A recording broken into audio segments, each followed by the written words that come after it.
out of around to make a firm consensus, a solid consensus of what's actually going on. Let's go through the most optimistic scenario very quickly. There are people who are saying, no, it's going great. They have taken out a whole generation of nuclear physicists. Mr. Khamenei is all by himself under assault, and he may be killed, and that would create a revolution. The Iranian people may come out of the shadows and say, we're tired of them. A new government would be better, and they, on their own initiative, would take it out. That's an optimistic appraisal. Here's a realistic appraisal.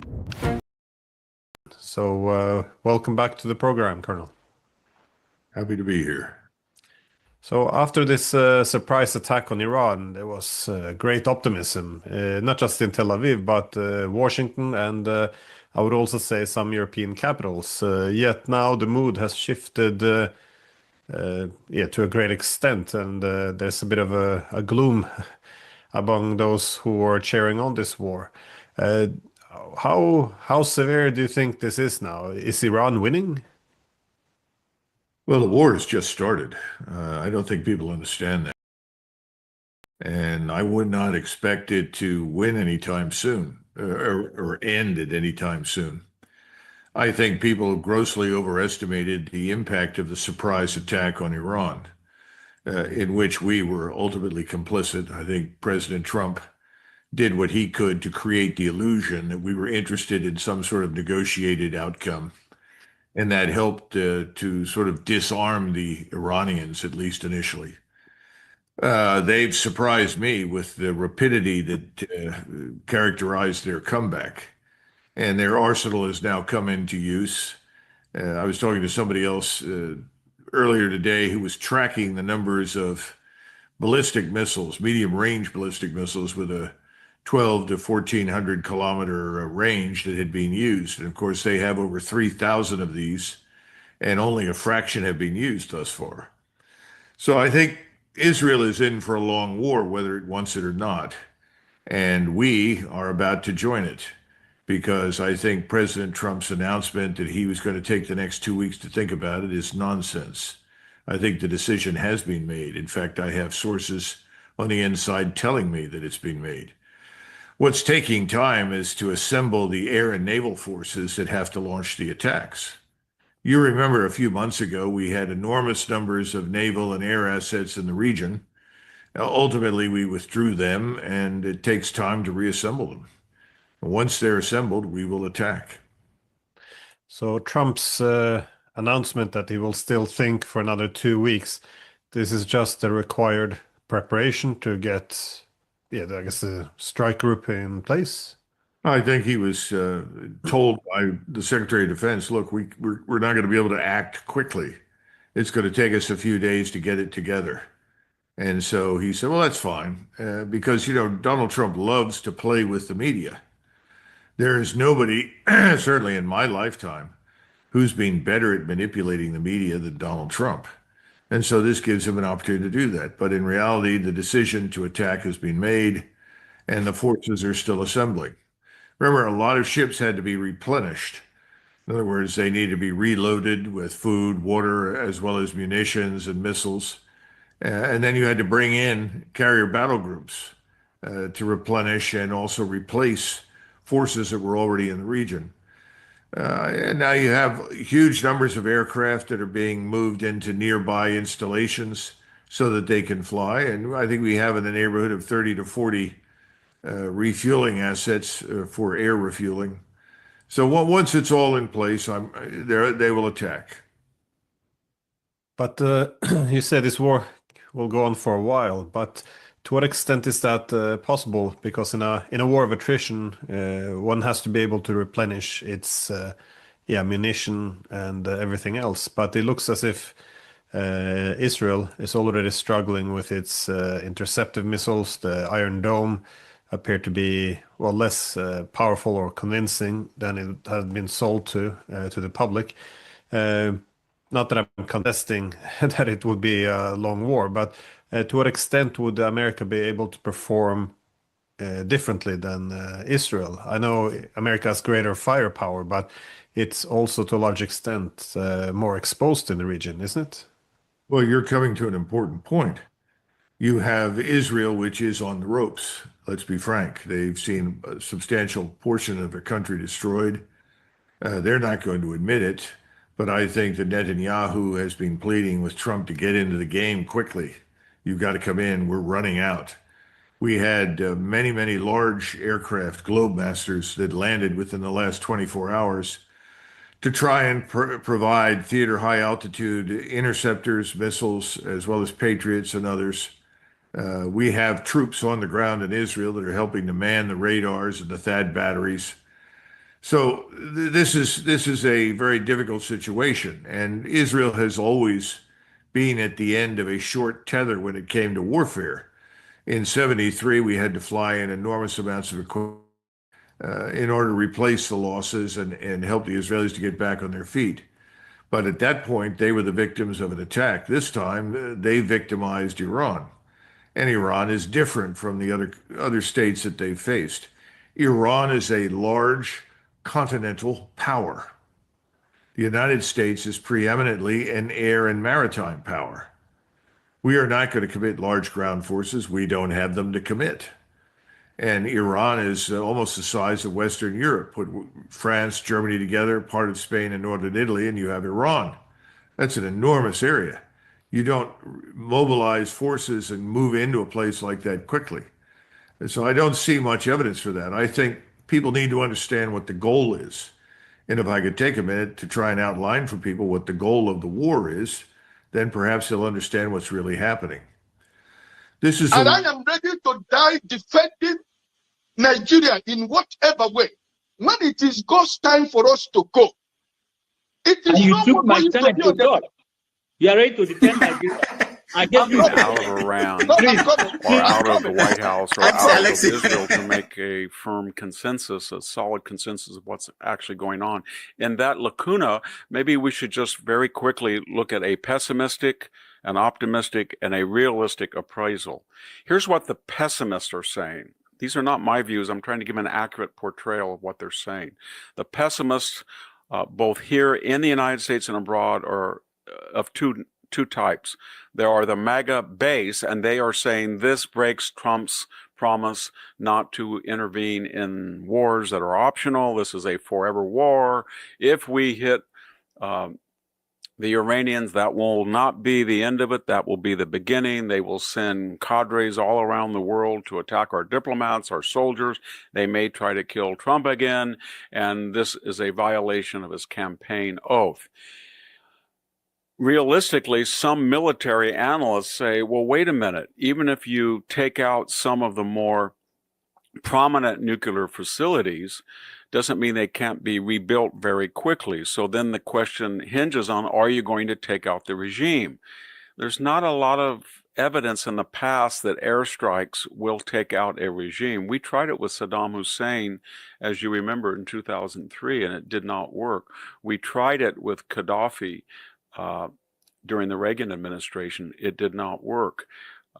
We couldn't quite get rid of Milosevic. That was a combined error in the Balkans, and we had troops on the ground. So it doesn't seem that that even if the Israelis or us took out the supreme leader, it doesn't necessarily mean that the government would collapse, or that whatever replaced it would be much different in this pessimistic appraisal.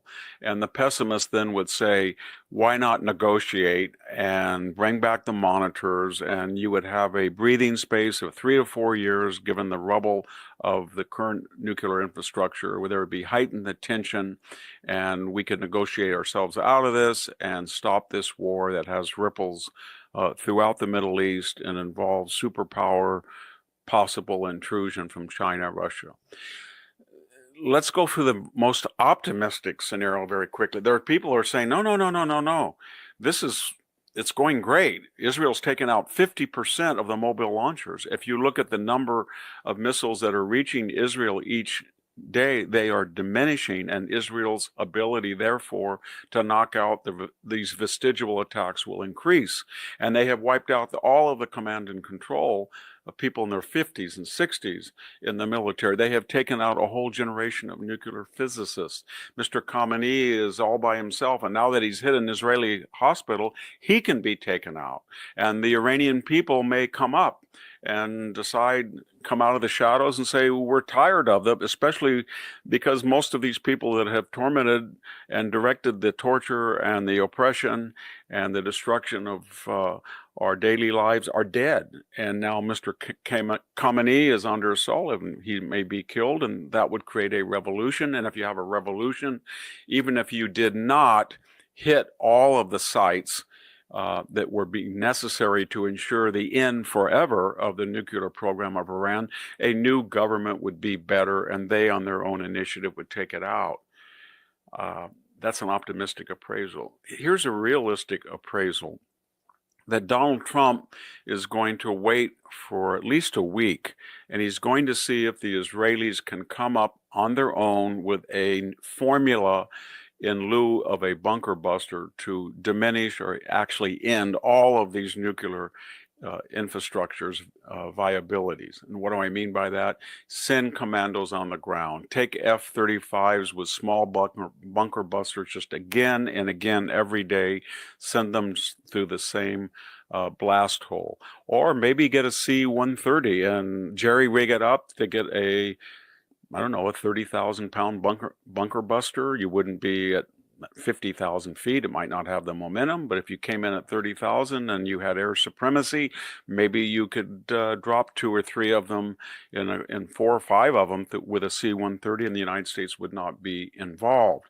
And then more importantly, Israel is achieving complete supremacy of the air. And by that, I mean not just the ability to go into Iranian airspace, but more importantly, to diminish both the number and the effectiveness of Iranian missiles that are landing in Israel. As far as the MAGA base, the fact that Donald Trump said that he would take up to 2 weeks to make that decision, and that he's talked to people in the MAGA base, and he's assured them there's not going to be a lot of boots on the ground. There's not going to be a long American presence. If he intervened, it would be a 1 or 2 shot deal. I think he's pacified most of the criticism, because the MAGA base isn't going to say, my gosh, you sinned against us. We're going to look at whom?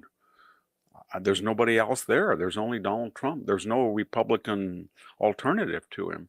And so I think he's pretty safe there. Israeli Prime Minister Benjamin Netanyahu says assassinating Iran's supreme leader wouldn't escalate the conflict, but he says calm it. He made those remarks during an interview with American network ABC News. U.S. officials tell us that the president flatly rejected a plan, an opportunity that the Israelis had to take out the supreme leader. Do you understand his concern? My understanding is his concern is that this would escalate the conflict beyond where it is already. It's not going to escalate the conflict. It's going to end the conflict. We've had half a century of conflict spread by this regime that terrorizes everyone in the Middle East, has bombed the Aramco oil fields in Saudi Arabia, is spreading terrorism and subversion and sabotage everywhere. That's the forever war is what Iran wants. Right, let's go to Mr. Gideon Levy, a columnist at the Haaretz newspaper, joining us live now from Tel Aviv. Thank you for your time. We just heard there from the Israeli Prime Minister saying that it will actually ease the situation. What do you make of that comment? It's very hard to tell, because there is so many manipulations now in all those expressions of everyone, and fake news, obviously. The matter of fact is that both parties are right now not capable to stop this war, and they need some foreign leverage to make it happen, namely the Americans. And the Americans seem to be quite passive. Donald Trump seems to be quite uninterested in what's going on here. And as long as this is the case, this war will go on, and not only go on, but also escalate. You say his seems to be uninterested. However, Donald Trump has said that when this first started, the attacks on Iran, that it could Iran has the choice to make a deal. So is that his ultimate aim, to make a deal that works in the US's favor? And what is that exactly?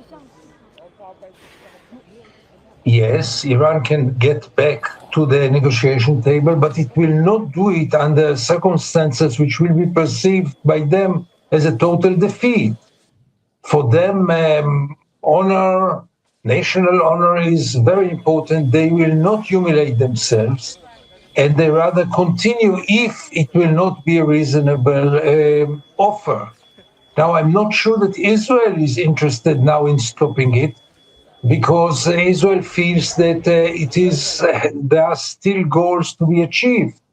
It's another question if those goals are achievable at all, and if it's worth the horrible price that both sides are paying now. But in any case, it takes some pressure in order to move it. And I don't see, maybe I'm wrong, but my impression is that Donald Trump is not rushing. Mr. Gideon Levy, is Israel trying to change the power of play here in the region? At the moment, it's a nuclear country as well as Iran. Does it want to be the only one? Because even though we say that Israel says it's attacking the nuclear program, but it's also clearly going for regime change. But what is the ultimate goal here? So you see, Sarah, nobody admits it, but obviously the regime change is the wet dream of Israel. Like it was the wet dream of the Americans in Vietnam, like it was the wet dream of the Americans in Afghanistan, like it was the wet dream of Israel in Gaza, in Lebanon. It never succeeds. It will not succeed this time, and we should really forget I guess my question is, Netanyahu's, what's his reasoning to get rid of the regime? Does this help him domestically? Is this really purely about him and his leadership? Or is there more to it with Israel wanting more power within the region and perhaps to push for things like normalization of relations? So first of all, I would give Netanyahu the credit that on this phase, he doesn't think only about himself and only about his personal interest or domestic politics. It is very true about the war in Gaza, but not in Iran, because that's his life project. That's his claim to fame. He is fighting over...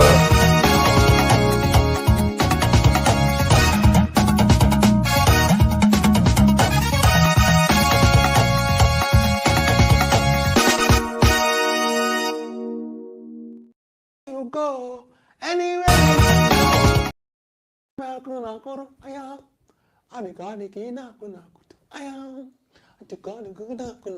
Hello, U.S. North Carolina governor declares June 14th Igbo Day. Now the governor be days of North Carolina, USA.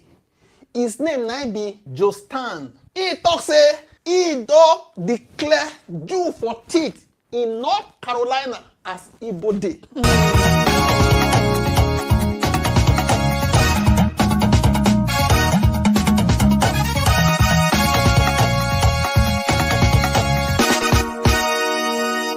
Who is lying, but according to this certified copy of the court document, my people, today is Senator Natasha's arraignment. We are watching you on Plasma TV because how do you explain that? So many big police bosses are on Sandra Duru's page giving her shout out. Nigerians, move closer. You know, one of the reasons that they are arraigning Senator Natasha is based on the live video made by Sandra Duru. It is written in the court document, some of the things that she alleged in her video without providing any evidence. So that's part of the reason why they're arraigning the senator today. And not just that, this woman is listed as one of the witnesses to testify against Senator Natasha in court. Meanwhile, there is a certified court document that shows that the same Sandra Duru is actually wanted for defrauding somebody of 10 million naira in 2015. Allegedly, as in he don't take away this anti-scam people. Allegedly. And That means before it got to me, it would have reached the security apparatus of this country. Unfortunately, Mr. President, he appointed the NSA, a Fulani man, the Chief of Defense Staff, a Fulani man, the Chief State, what do you call him, the Minister of Defense, Fulani, the Minister of State Defense, Fulani. Now, when such information reaches these high offices, do you think it will go beyond that? Like this attack, they told us day before yesterday. We communicated to the security force. Nothing has been done. They communicated to us. No, just hold on, because this is too much to rush. I'm sorry. We had set 1 p.m. to receive all the repented criminals in Logo, Ogun, and Sankara.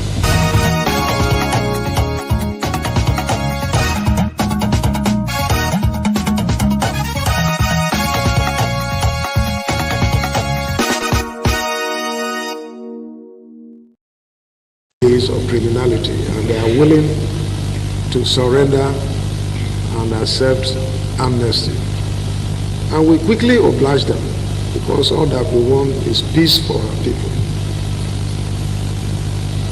And we all waited here, and hello there, good afternoon, good morning, good evening, good night from wherever you're watching us from. My name is KJ. I'm going to be standing in today on behalf of Dr. Rudolph. It's good to see every one of you, and we are in for a very smooth ride. Today we'll be looking at news all around the globe, and starting from America to Israel to Iran to Nigeria to Benue to Eha-Amufu in Enugu State. Generally looking at every situation that is escalating around our world. You know, some we can make sense of, others we cannot make sense of. And so sometimes I begin to wonder, where is the world cascading to? Where are humanity? Our humanities have all seemed to be diminishing and disappearing every now and then. But in the midst of it all, we still have some from very good news. The governor of North Carolina declaring June 14th as Igbo Day. And so we will have to celebrate that. You know, that's why sometimes when I start this program, I play one particular song, also called Swampi, because the more you are thinking that you are holding me down, the more that people are expressing the desire to have me around. That is what makes this world so good, you know. If you are in a position where they don't want you, be it a company, be it wherever, in friendship, in marriage, and they don't seem to appreciate you, please, my brother and my sister, pack your load and go to where they appreciate you. Some people are celebrating, will celebrate you. In fact, you'll be the wonderful thing that happens in their life. And so today we're going to start, and there's like we have done this morning, we just laid out some of the videos that are there. There are numerous videos and discussions going on around the world, but we can't capture everything. And so when we introduce people, when we bring you in, if you still have more that we have not been able to capture, you can even tell us. We'll take a note of that and we'll discuss it. If not, I want to say it's been a whole week full of activities in Nigeria. Well, they say charity begins at home, so I'm going to start from Nigeria, even though I have a lot of videos on what's going on around Israel and the rest. But let's start from Nigeria. I think it will be good. The Nigerian city, Benue was agog with a lot of activity, and the president of Nigeria, Mr. Seyi Tinubu, was there. And some of us wondered whether he was there on a campaign or he was there to commiserate with the people who have lost loved ones. Of course, you know, right now the death toll has crossed well over 200. We're going to be inviting some of our very prominent people around. We're going to be looking at videos from update to Precious. Precious is so precious to all of us. Her news is, most time on time and real time, and she delivers those information with a lot of, dexterity, if you want me to use it, and I appreciate her. So we're looking at one of her videos. We also have videos. And why did I? Some people were wondering why I went to Benue. I actually went to Benue to search out some of the things that was said before now. There's a system that is used in Nigeria. When they come to your community and they say you should surrender, they want to disarm your youths, and then you bring everything that you have in that community. The next thing is an attack. That attack comes because they know you have nothing to defend yourself. And that's exactly what the story was in Benue about a year or thereabouts, of a particular guy who was a terror, first to the people of Benue, but eventually changed his mind and became a repentant criminal. He wasn't even killing people, but he was just a notorious guy. But when he repented, the governor gave him amnesty and informed the authorities, the military authorities, that this is what these people are doing. In fact, the governor offered amnesty to all the criminals and asked them to bring in their weapons. And they all accepted to do that. 172 of them were moving from Katsina to Makurdi when they were intercepted on the road by the military. Now, this Ghana guy, as popularly called, was in the company of his local government chairman and chief, coming to the governor of Benue State to surrender himself, surrender his arm, together with his boys. And when they got to that military checkpoint, they were apprehended. They were stopped by the military, and they were carried by the military. And then eventually, when the governor inquired and called them, they say, oh, it was a military operation going on. And they will report to the governor later. Later was that the report the governor got was that there was a shootout and Ghana was killed in the process. Gentlemen and ladies, I asked this question at that time. I'm still asking it to the people of Benue. How can you have a shootout with a man who was not carrying any arms? Why didn't they shoot out all this while that he's been in the bush and they couldn't get hold of him? That question still remains. And at the time this happened, I still believe that not all the truths have been told about it. But you will hear the story of the commandant who led that operation, and you also hear what the governor had to say, because the governor himself, by what he said, didn't believe that story, because these people are not carrying any arms. They have already surrendered all their arms. You caught them by the army checkpoint. He was sitting right there with his local government chairman and the chief of this community.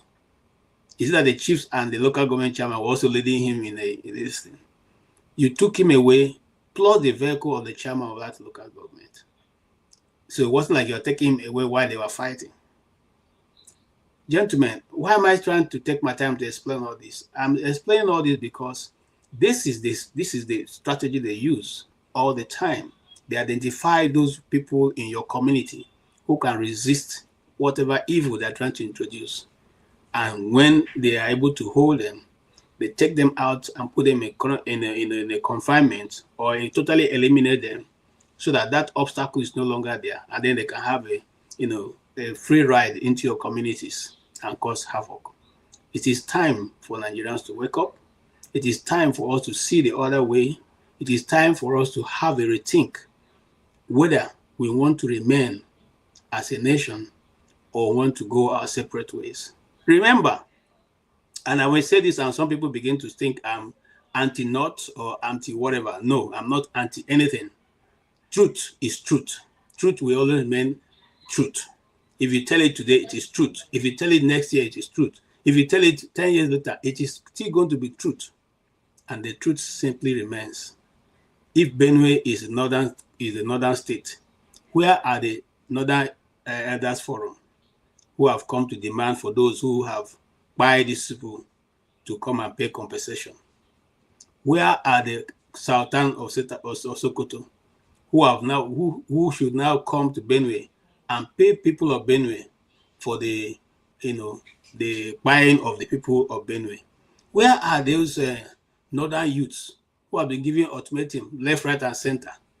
Why haven't they given ultimatum for the headers, the Fulani terrorists, to now come out and, of course, pay compensation or own up? Instead, we have a guy who said it's just the beginning. It's just the beginning. So you shouldn't even bother yourself. They are just starting. And as he said, they promise that it's going to get tougher. Gentlemen and ladies, I think it's time we all owe Nnamdi Kanu an apology. Because even in his broadcast, far back as 5 years ago, he mentioned Benue in particular. Ghana, the guy who was eliminated by the same people who tell all this nonsense, also mentioned that they are after 4 states in the Middle Belt: Benue, Plateau, Taraba, and Nasarawa. Gentlemen, this is no longer news. It shouldn't be anything for us to even, we don't need to research it. It's all out been done for you.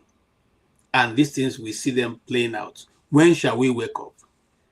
Well, as I leave you to ponder on that, I will call on our very good friend, Don Azar. Don Azar, by the way, I like his presentation of, the way he presents these things. Very straight, very, a guy is just, I need to give him a call. Maybe one day we'll have him on this program. Let him tell us how he's able to do all that, because the guy is actually getting a lot of momentum, and he's doing so well. He's doing so well. And so let's hear him. That's why I choose to start today, because it's good news. Good news to Nigeria, good news to the Igbos. The Igbos just simply shows that we are a great nation, whether you like it or not. Give it to us, you can't take it away. We're blessed people. We see what others don't see. We see opportunities where others don't see it, and we're ready to take the plunge until that which we believe come to pass. And that's why I say it's a waste of time trying to either put Nnamdi Kanu in a dungeon or no. There are millions of Nnamdi Kanu. The only way you can stop that movement is making sure there's no Igbo man on earth. But as long as there's an Igbo man somewhere, he will not forget, and he will continuously to push forward, because that is what God has made us. We are people who do not fear hard work. And so we deal with the hard work and we get the required result. And I applaud the same that this thing, instead of being a disadvantage to Nigeria, should be an advantage on how we should train people and get our nation going. But so I don't take too much of your time, let's hear from this young man. You go, anywhere you go, if you not see Bomani,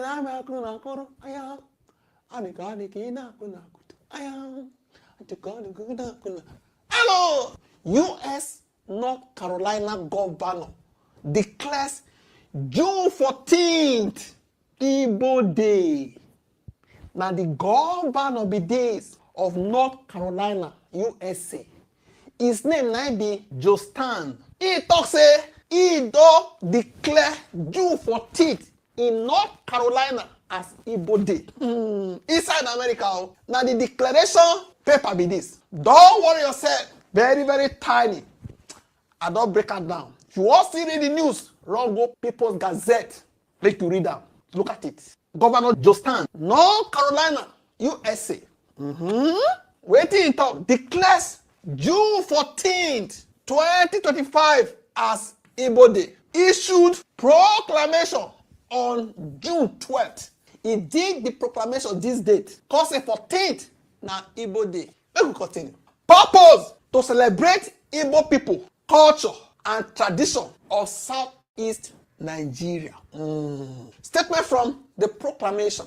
I, Jostan, Governor of the State of North Carolina, do hereby proclaim June 14th, 2025 as Igbo Day. You get the point now. Commended Igbo cultural heritage. Urge all citizens to observe the day. You see, and so it also say there are thousands of Igbos that live in the state. Some residents have lived there for over 50 years. Igbo people, they have strong involvement in charitable causes, state and federal jobs, elections and civic life. It's things like education, law, medicine, that is doctors, nurses, and pharmacists, IT, art, and entrepreneurship. Igbo Day Festival Organization, founded in 2022 by Igbos in North Carolina, registered as non-profit, goal to unite Igbo families, educate North Carolinas on Igbo culture, traditional values, music, and arts. Okay? First Igbo Day Festival was held on July 10, 2022. Celebrated culture, unity, and education. Laid foundation for official state recognition. They started it on this day. After the Lord the governor of the state don't proclaim by the authority vested on him that June 14th for North Carolina is now Igbo Day. Quote from the governor. According to him, there are thousands of Igbos in North Carolina, some whom have lived here for over 50 years. Igbos in North Carolina are involved in many charitable causes and have contributed to the economy. They have participated in elections and excel in various careers, including those working for the state of North Carolina and the federal government. They strive in fields such as education, entrepreneurship, medicine, including roles as doctors, nurses, pharmacists, information technology, and art. Committed to preserving and promoting their rich cultural heritage from Nigeria. They represent us. You they play. Who they zuzu? Jostan, governor of the state of North Carolina, hereby proclaim June 14th, 2025 as Igbo Day in North Carolina and commend his observers to all citizens. Say, may all citizens of North Carolina, may they observe that they say 14th of June in North Carolina is now Igbo Day. Okay? You don't say so far away America or Igbo, they recognize one particular culture, one particular tribe. Say, they don't stay for our state for many years. They don't contribute. They don't pay tax. They don't develop the state. They have a day when they celebrate their culture. Because of what they have done for our community, for our people, we must recognize them. We must understand their culture. Just imagine. If now Africa now come and say, you come here, we want to take over our land. Oyibo, many years ago, call my village, go see Igbo man, go come up from far away, Enugu, call my village, come trade, marry there, born there, they speak my language, they do everything, go develop the place, build house for there, get report now, travel out of this country. The first person that will welcome you, if not be your brother, na Igbo man. He no go ask you, are you from Ghana? Are you from Cotonou? Are you from Benin Republic? Once he see the color of your skin, automatically you'll be brother. One boy come complain to me, tell me say, your brother, the business wey they for do together, he carry am go give Kwara boy. He say na that Kwara boy, na him sabi am pass your brother. The brother call the vex, call it no call the vex. Say business what they do, you go give it to another person because the other person sabi am pass your brother. I'm talking about one Igbo, another Igbo, they be siblings. This one carry business go give Kwara man for outside Nigeria. Now me settle that matter. Come, let's make money together. Now Igbo man go your church. They don't care about the tribe where you come from. They don't go say, we are looking for Igbo church. No, tell you the truth. Or you both say they develop the state. Why are they talk like this? Because Nigeria of recent, we just scatter around with tribe. We know they love ourselves or like before. 10 years ago, we they live as one. They live as brothers. Everybody for this country. All of a sudden, now so politicians call they scatter the citizens. Call they scatter. For they sow seed of bitterness just to divide and conquer. So Igbo man, they recognize African culture. What do you think about this lecture? Say, this man just stand. Say, June 14th. Now, Igbo Day. Drop your thought in the comment section. Don't forget to like, share, and subscribe to this channel. All right. Thank you so much, Don Azza. Don Azza, please subscribe to Don Azza.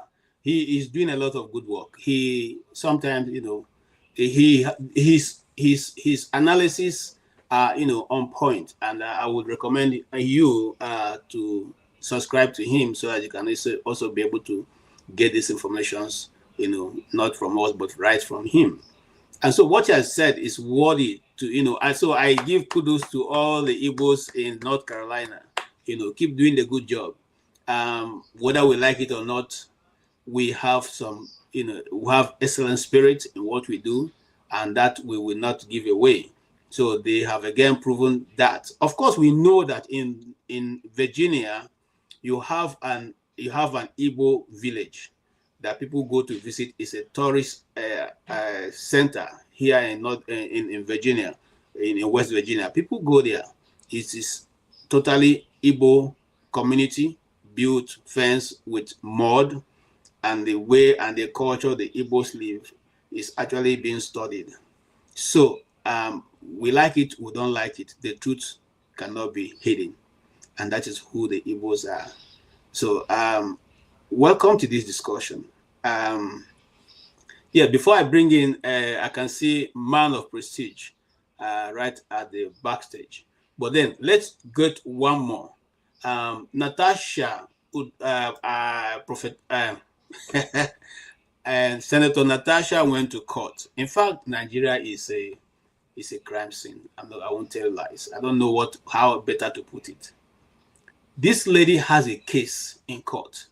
The same court, another case was filed behind her without alerting her lawyer, without even letting her know. What's the case? What is the reason? So that they can take her unawares and say she didn't appear. You know, what they wanted to do was go to court with that paper, read it out, and then the judge will say, where is the defendant? Or they say, oh, we served her, but she didn't show up. So he will now issue a warrant of arrest. Warrant of arrest will now be taken, and the police will now go pick her up and go and lock her either in their cell or take her to prison straight on. And from there, she would now start trying to get bail. And they will deny her bail because they will say, in the first place, she refused to show up. My brothers and my sisters, whether you like it or not, this is the Nigeria we are living right now. Okay? And that story was also told very explicitly by, our own very Adiola. Of course, you know her. She's able to tell her story, in the best way that anybody can. You can't miss the point. So let's listen to her again, tell us exactly what is going on. Remember that in this case, it is Professor Mbeke who is now one of the defendants, or one of the witnesses. The same Professor Mbeke that she already has her own case. It has a case already. Okay, she's wanted actually. The court has a warrant of her being wanted, but now she's in Nigeria to go and stand as a witness in the same court. My dear, my brothers, my sisters, if it's not intriguing to you, I don't know what is. But people, today is Senator Natasha's arraignment. We are watching you on Plasma TV because how do you explain that? So many big police bosses are on Sandra Duru's page giving her shout out. Nigerians, move closer. You know, one of the reasons that they are arraigning Senator Natasha is based on the live video made by Sandra Duru. It is written in the court document, some of the things that she alleged in her video without providing any evidence. So that's part of the reason why they're arraigning the senator today. And not just that, this woman is listed as one of the witnesses to testify against Senator Natasha in court. Meanwhile, there is a certified court document that shows that the same Sandra Duru is actually wanted for defrauding somebody of 10 million naira in 2015. Allegedly, as in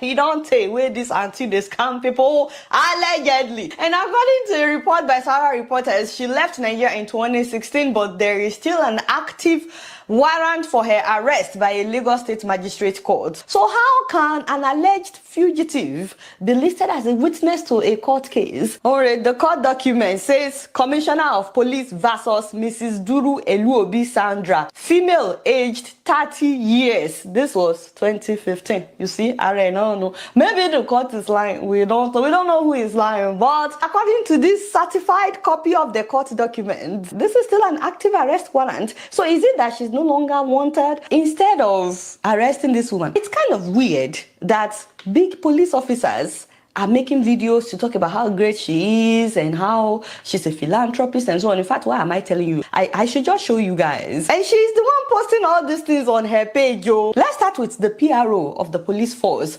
formerly the Assistant Commissioner of Police, Uncle Muiwa Boni, my father. Why is he the one advertising the books of an alleged fugitive instead of arresting her? Good day, my name is Olumiwa Dijobi, Assistant Commissioner of Police, a public relations practitioner, and I work for the Nigeria Police Force. I want to commend my sister, Dr. Sandra Duru, for putting her resources together to write these motivational and inspirational books, Soul Tonic and Voice of Nature.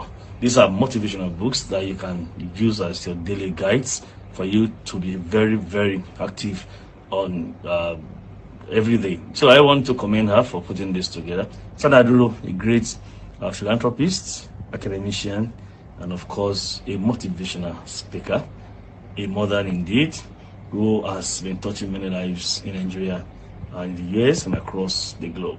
Okay, it's just one of several, by the way, because I am worried though. Uncle Muiwa Boni, what is your relationship with Auntie Sandra? I'm just asking out of concern, because it's not just him. Now watch the former Inspector General of Police, Uncle Solomon Arase, also advertising her books. He wrote a whole speech, which sounds a lot like the way Sandra writes on her page. Dr. Sandra Duru's literal prowess continues to shine in her latest masterpiece, the third edition to her collection of inspirational works.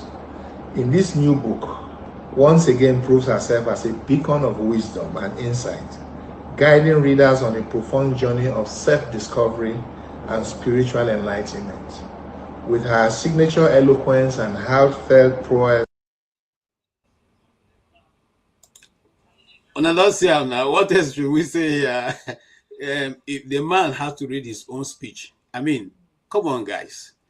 And I just took my time to read some of the commentary going on in it. Look, my brothers, and I said this not only because I'm talking on behalf of the Igbos, for which I am proudly I am Igbo. If there's reincarnation, which I know there is not, because once a man goes, that is the end of his being here. But if there's reincarnation, I will come back 1,000,000 times. IGBO or IBO. Okay, I'm not going to come back as Oyibo. No, I will come back as, Igbo. And that is what it is. Celebrate yourself. Okay, whether you are listening to me or taking my advice or not. No, sometimes let me tell you how. Okay, let me digress. Let me digress a bit.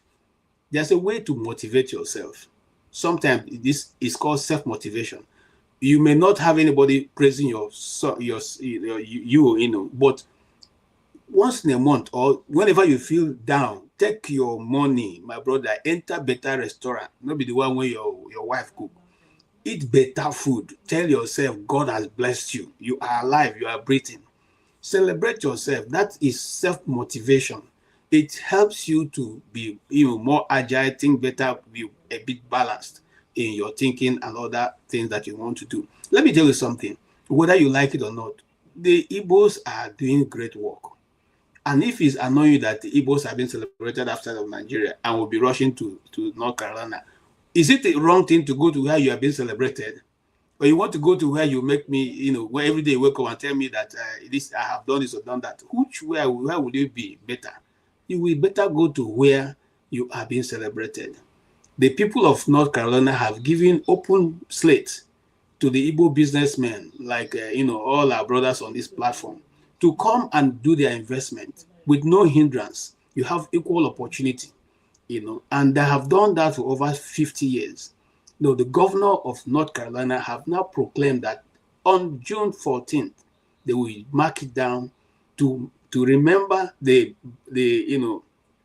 economic contributions of the Igbos in North Carolina. What is wrong with that? Let us celebrate it now, my people. The same people came to study the lifestyle of the Igbos and said, in history, if the things are supposed to be written properly, the Igbos are the first Republicans, the first ever known Republicans. And so that's why they took their time to build and discuss the culture of the Igbos in West Virginia. The village is there. You can research it and find out for yourself. And so whether Africa or whether Nigeria likes or not, the Igbos, I'm not saying any other tribe is not great, but the Igbos have also been able to distinguish themselves in what they've chosen to do. Based on that, I want to go and I will leave the Dr. Sandra Duru, Dr. Duru, what's her name now? Mbeke, to you guys to discuss. Let's open the platform and have people come in and make a discussion. From there, we'll pick each topic and discuss, because there's so much to talk about. Let me not monopolize it. I bring in the man of prestige, and my brother Tony. Tony, you're welcome to this platform. You have seen how we start to get into this discussion. Man of prestige, you have followed what we have introduced. What says thou, sir? Okay. Greeting, I'm KJ. It's nice to be on this platform. I'm glad you're acquiring the platform. Greeting, Mr. Tony. It's always a pleasure to have Mr. Tony on this platform. I admire him a lot. Yeah, it's a great guy. So, I will say that. Yeah, KJ, I'm going to buttress what he said. If I have to come to this world 100 times, I will be an Igbo man. I don't want to be a white man. I don't want to be another tribe. I will be an Igbo man 100 times. So I'm proud to be an Igbo man any day, anytime. Thank you very much for that narrative. So let me start with the media guy that said something about a North Carolina Day or whatever. He's right to a certain degree, but it wasn't like a proclamation by the state governor. It was just giving the opportunity to celebrate Igbo Festival, which is a good thing. The only state that had made a proclamation, you can go find out, is Minnesota. I think it was in 2022. It was declared Igbo Day. So that's something. That's in 2022, right? So either way, it's a good thing. Okay, I've been planning to go to this North Carolina state something, but I couldn't make it this year. I'm a soccer fanatic. I'm watching this World Cup going on in LA. Anyway, having said that, so we have to start. Normally, don't we start with anything people missing? You want me to start from there? Yes, yes. You can. In fact, some people have been saying, "Why we're not going back to?" Okay. Sandra's. I have to start with the governor of Enugu State. I have to start with the latest news I heard about governor of Enugu State. Yes, sir. The man has a vision, but the only thing I'm quarreling with him is what's going on in Enugu State. You heard about the 7 people that was killed, and the guy, a T-top guy, a content creator, that was talking about it. He's in jail right now. I don't, because he mentioned governor of Enugu. I don't know the whole detail, but according to what I heard, I don't know how far that is. They said the guy has been detained because during his narrative, he mentioned Governor Mban, for not, making any decisive action about what's going on in Enugu. So currently he's been detained. But about being visionary, I think, in my own opinion, him and the LS from Abia, they are the two governors in terms of vision. Forget about what he's doing in politics. Because he's building, I don't know if you're aware of it, it's already complete, the project review is already complete, about 135 kilometers of modern railway that's going to be carrying people and cargo to circle the whole southeast. The whole thing is going to start in Enugu, then from there go to Anambra, from Anambra to Abia, then from Abia to Owerri, then from there to the One port in Port Harcourt, to circle back to Ebonyi State. So that's a good commendation. We definitely need that. We definitely need that kind of infrastructure in the southeast. So if this vision can come to fruition, it's going to be good. So it's not like speculation.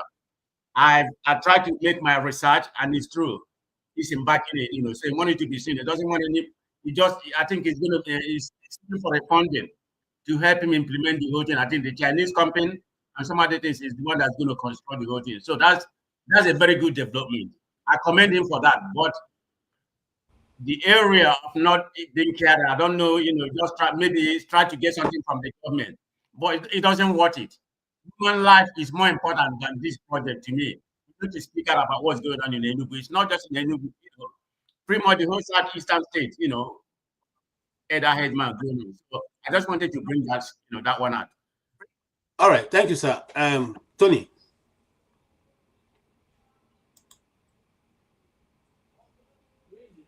Mr. Tony, are you hearing us? Yeah, KJ. I am just give me a minute. I'm trying to relocate my position. Okay, no problem. We'll go to Paul. Yeah. Paul, you are welcome. Yes, thank you and good morning. I think just a lot. I'm just concerned with the shenanigans that is going on with Israel and Iran. Then also adds to my tax money. I don't want to say US now. I will say my tax money because that one I don't concern me that they are bringing me. That's my concern. Yeah. For now. Okay, because just to touch that a little bit, because some people are delusional that it's going to be something that will end in 4 days, in 1 week. They forget that they are underestimating. Because yesterday I was doing my research for this program. I realized that Pakistan has sent in their long-range missiles called Shahina 3, which is a long range, their longest range missiles, okay, to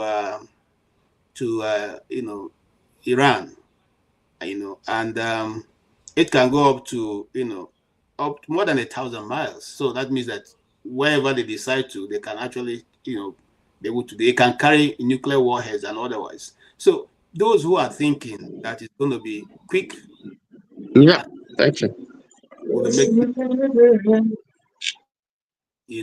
They're making a lot of mistakes.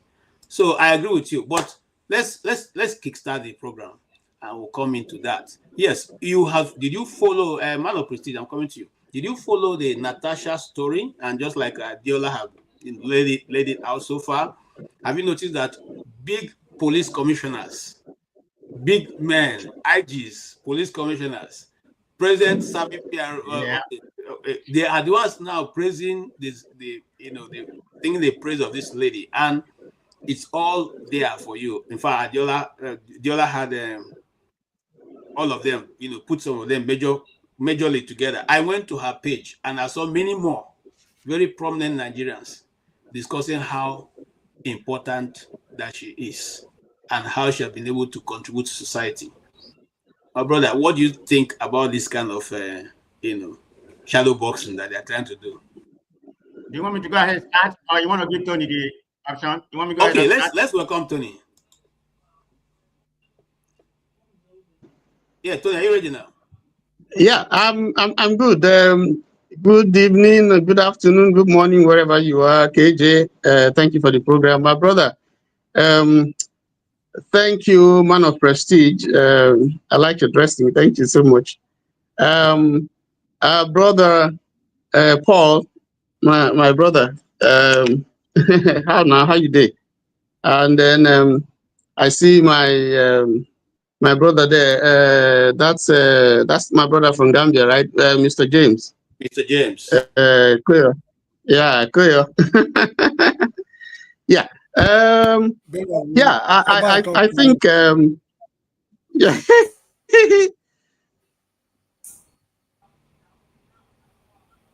Okay. Tony, where you are now is season. Can anybody hear me? Yeah, we can hear you. Yeah, Tony. Yeah, I think he got frozen. Yeah. I think he got frozen. So, Mr. James, let's welcome you and your opening statement. Hello, can you hear me, please? Yes. Can you hear me? Yeah. Yes. Yes. Oh, good. Yeah. As for the police officers who are singing the woman's praise, I think they are jobless because that is not their duty. And that shows the level we've debased ourselves in the country. People with questionable integrity are now being, should I say, what's the right English word? They're not the people police officers are praising in public. as if that is what they are paid to do. That is the level we debase ourselves. Now you see what is happening on the international arena right now. The world is in crisis, and we are here running after women, alcohol, and what have you. That shows how unserious we are as a people. This is just what I see. Because the world, I mean, if we like it or not, the world will never be the same again. This is a golden opportunity for all African heads of states, all African politicians, parliamentarians, to come together and fashion, try to determine the destiny of the black man, because the outside world, they are very busy right now with a lot of issues. So if we are able to get ourselves organized, we have less, they will give us enough breathing space to work out the modalities on how to organize ourselves. But instead of doing that, you look at what Nigerian politicians are doing. Natasha should go to jail. This should not go to jail. I mean, this is not the issue confronting the black man right now. We are facing an existential problem. If they happen to get over this Iranian problem, you will see the consequences on the black man. This is just what I see. It's terribly sad that we as a people, we have no sense of direction. This is exactly the kind of mistakes our ancestors made when the white men came here hundreds of years ago. Up to now, we've not learned anything from history. Instead, we are making history for people to learn from, instead of learning from other people's history. So, from the look of things, the black man will be exterminated. The black man cannot survive the onslaught of, you see, what we are grappling with is more than what we can comprehend, let alone solving the problem. And as a result of this, the black man will be wiped out of existence because we are now a nuisance to the human race. We are unable to use our brains, the resources, and whatever it is at our disposal. Instead, we are pursuing trivialities. And this problem is not peculiar to Nigeria. It's all over Africa. So that is just it. And let me stop here till we come to the issue of this Israel-Iran war. Thank you very much. Thank you so much. Thank you so much. Yes, Tony. Yeah, sorry. I pressed something and I knocked up myself, but glad to be back. Yeah, the issues. There are so many issues now. From the president's visit to Benue, to Iran, Israeli crisis, to our artifacts that were returned from Holland, Benin artifacts that were stolen and now returned, to Eha-Amufu, the unfortunate killings in Eha-Amufu. So many other issues. The court case, Nnamdi Kanu court case, that prosecution has closed its case, and then July 18th or so, or 14th, we're waiting for the defense, to argue its own case and call witnesses. And then we also have, like Paul James just said, Natasha's case, federal government taking her to court, over an issue that relates to Akpabio and the former governor of Kogi State. So many other issues that we have to interrogate. And of course, I heard you when I was talking about the Igbo festival that's coming up in North Carolina, which is good. My son, my second son is in North Carolina. The one that is in the military is in Fort Bragg. So I'll probably be talking to him if he can find time. I know that he would like to go there. So there's a whole lot to chew, a whole lot to celebrate. But briefly, I don't know which one you really want me to talk about. So I can. We'll come back. We're actually dealing with. We want to finish with Natasha and Igbo Day, which most of you have talked about. So let's yeah, Paul, have you said that, talked about that? Because I know you have a different view. So let's hear you on the Igbo Day and Oh no, that Igbo Day. KJ, you don't say I like to yap myself a lot. Say me, I look like native fowl. So I know they take any party for free food that they go chop. So the next thing now, me I go begin find say make you come West Coast. I hope make you come my place. Now that better thing, see wetin they talk. You know how many people go get visa? People will get visa. People go do this. It's a good thing. It's a thing of joy. People will learn our food. You see people. KJ, I don't know whether you go out like me, because me, I go out a lot when it comes to party. I don't know how to hang out with friends, but when they say party, I don't know. The way people make our Nigerian food these days, my brother, if you go out and see some of our Nigerian food, you'll be so amazed where somebody will tell you it's good for your health. Oh no, we use beans to make fufu. We use this one to, oh, I'm cutting my calorie. Oh no, this one is not pando. They make all type of thing. And when you go out in those large gatherings, that's when you see people come out with all these things. That's where we fly our colors. And when we bring our American friends and every other thing, it's colorful. You know, I live in Arizona, where we have more of Mexicans, the Latinos, the Hispanic people more. So few of them that happen to be our friend, whenever they see this our rich culture, they see this our dance, they see our food, that's how they learn our food. You understand? And it make us stand tall. You understand? Then you know these things that we also do again now, when they call you with your title, doctor, engineer, say, damn, Nigeria, you guys gotta school a lot.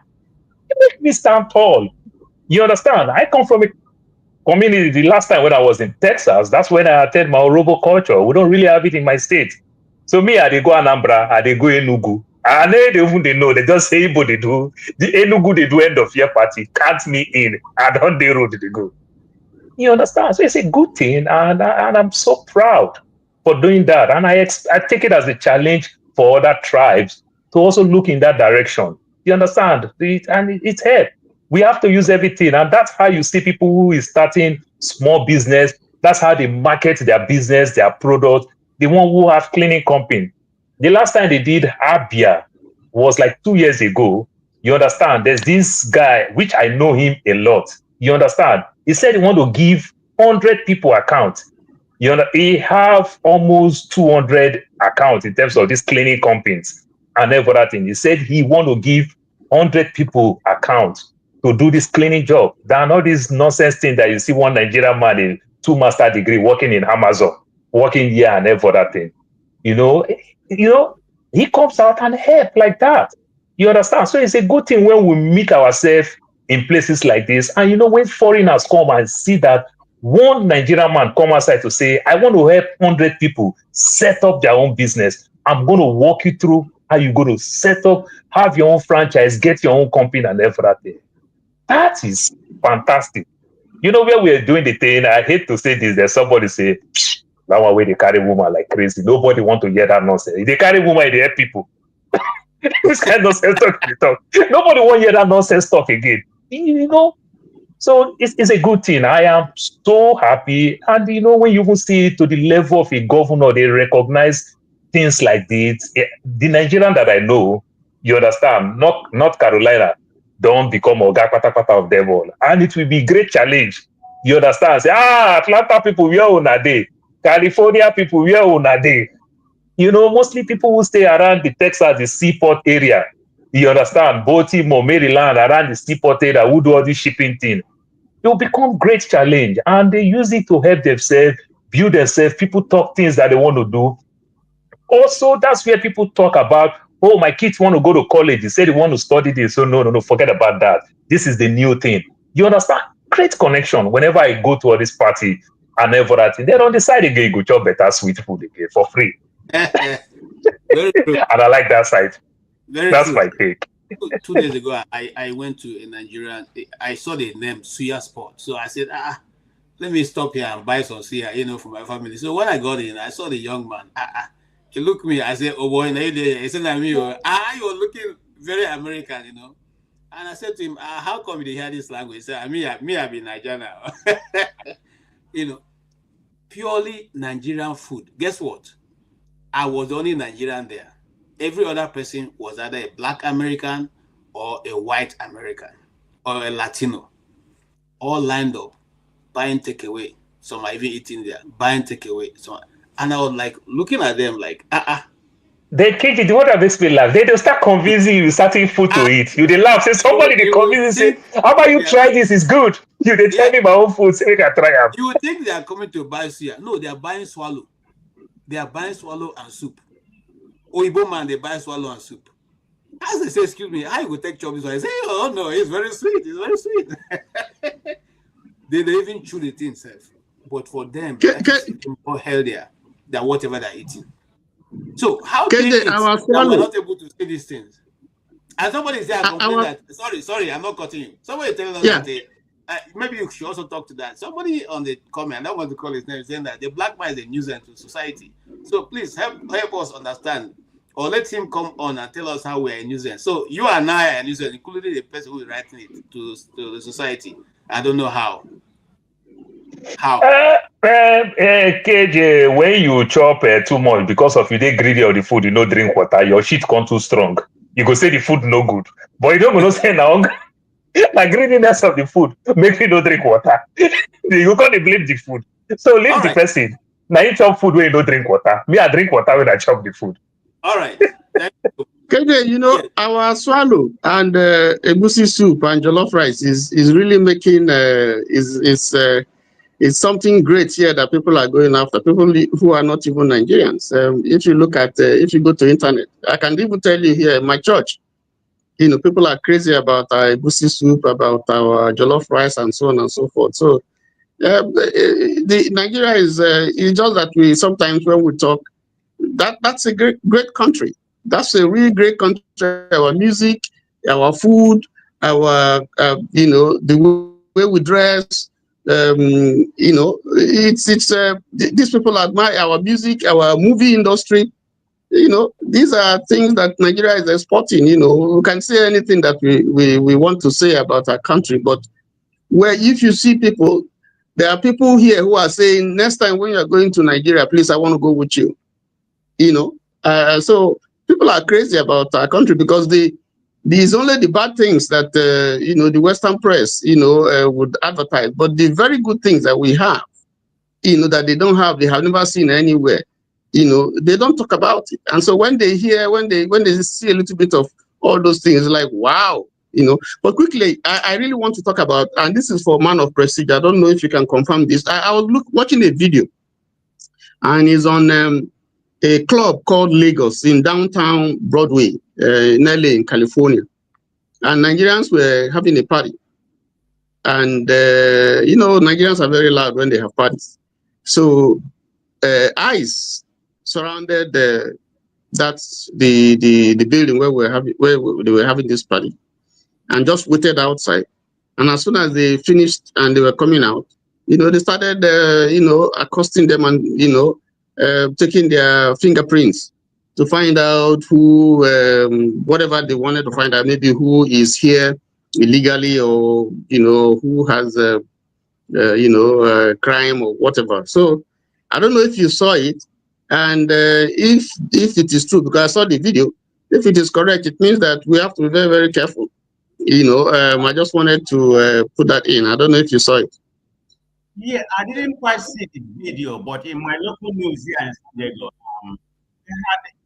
we had the news, you know, but it was very, I mean, they didn't talk about it too much because the news was more about what's going on at Dodger Stadium between the eyes, you know, between the eyes and the Dodger, you know, people, because about 40% of the people that attend Dodger, you know, Dodger's game, baseball, is Latino. So they are trying to protect them. They are making a declaration they won't like ICE to come in, but they say something about the Nigerian, you know, food and vendor. You know, they are trying to arrest some people there, but they didn't talk much about it. Like I said, it was more about what's going on. They just included that in the small narrative. I'm gonna do my investigation. Maybe ask my friends in LA, you know, what they know about that. But having said that, before we go to the main topic, KJ and everybody here, welcome, Paul and Mr. James. There's a restaurant in New York called Lagos. I don't know if you're familiar, okay? I mean, people coming all over. You need to, I mean, it's expensive, but probably not expensive for us here. I mean, they have the best Nigerian cuisine. I mean, they popularize it. There was a day, I think it was last year or so. They have different vendors gathered within Lagos, because this Lagos restaurant I'm talking about is in Times Square. Imagine you having a restaurant in Times Square. Everybody know what Times Square is. For you to have, you have to be one of the best restaurants in the world. But this restaurant is big. So they're popularizing Nigerian cuisine. Nigerian cuisine is making a lot of claim all over the world. So let's not beat about it. I mean, we have good food. So Yeah, okay. yeah, Mr. You have to say. Are you referring to me? I didn't hear you clearly. Yes. Okay. Can I- So far, we're talking about the Nigerian food, the way Nigerian food are respected, or people are rushing for Nigerian food. But some individuals are saying we shouldn't celebrate Nigerian food because there's nothing to celebrate about Nigeria. So I don't know. In Gambia, where you are, do they like Nigerian food, or they prefer their own local dishes? Well, here in the Gambia, is more traditional than Nigeria. Their main food here is the lunch. When it's time for lunch, all members of the family, they eat from one bowl. So restaurant business is not very lucrative in the Gambia, with the exception of the tourist development area. Tourists come from Europe, they prepare European cuisines and things like that for Europeans. But for Gambians, they hardly go to restaurants to eat because of their culture. Some Nigerians here have started setting up Nigerian restaurants to serve Nigerians who are in town. I think going by the last census, the census before last, that's about 20 years ago. I've not got the report of the last census.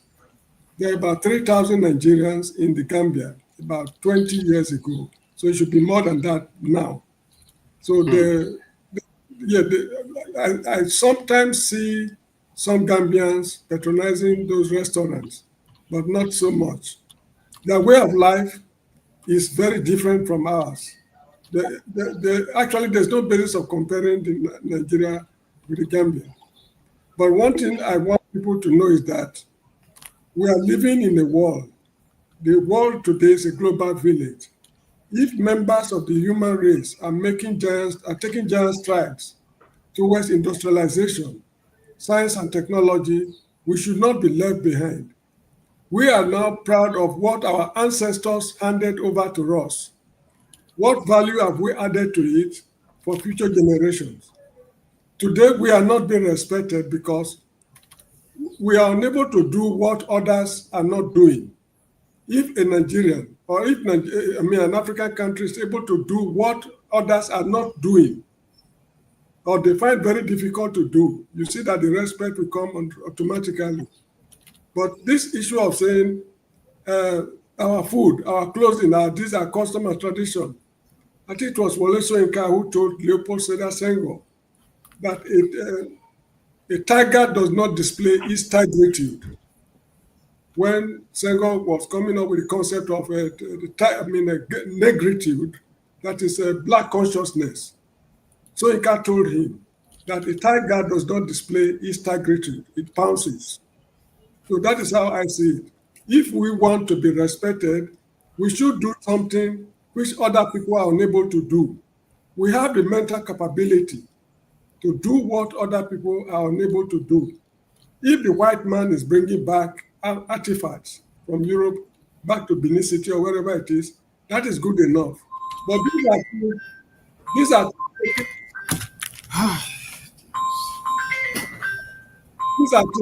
the white man took from Benin City in 1897. So our people who lived in 1897, they were able to do what the white men found so wonderful. What have we done to improve on what those people have done? This is what I'm concerned with. So this is how I see it, Mr. KG. Thank you very much. Thank you so much. Thank you so much. What you said is very true. And yes, I see Mr. Ike, I see AY. You're all welcome.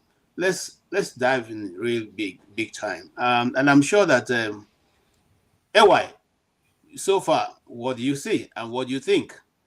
Should we celebrate Nigerian food, or should it be that it's just much ado about nothing? Yeah. Good afternoon, everyone from here.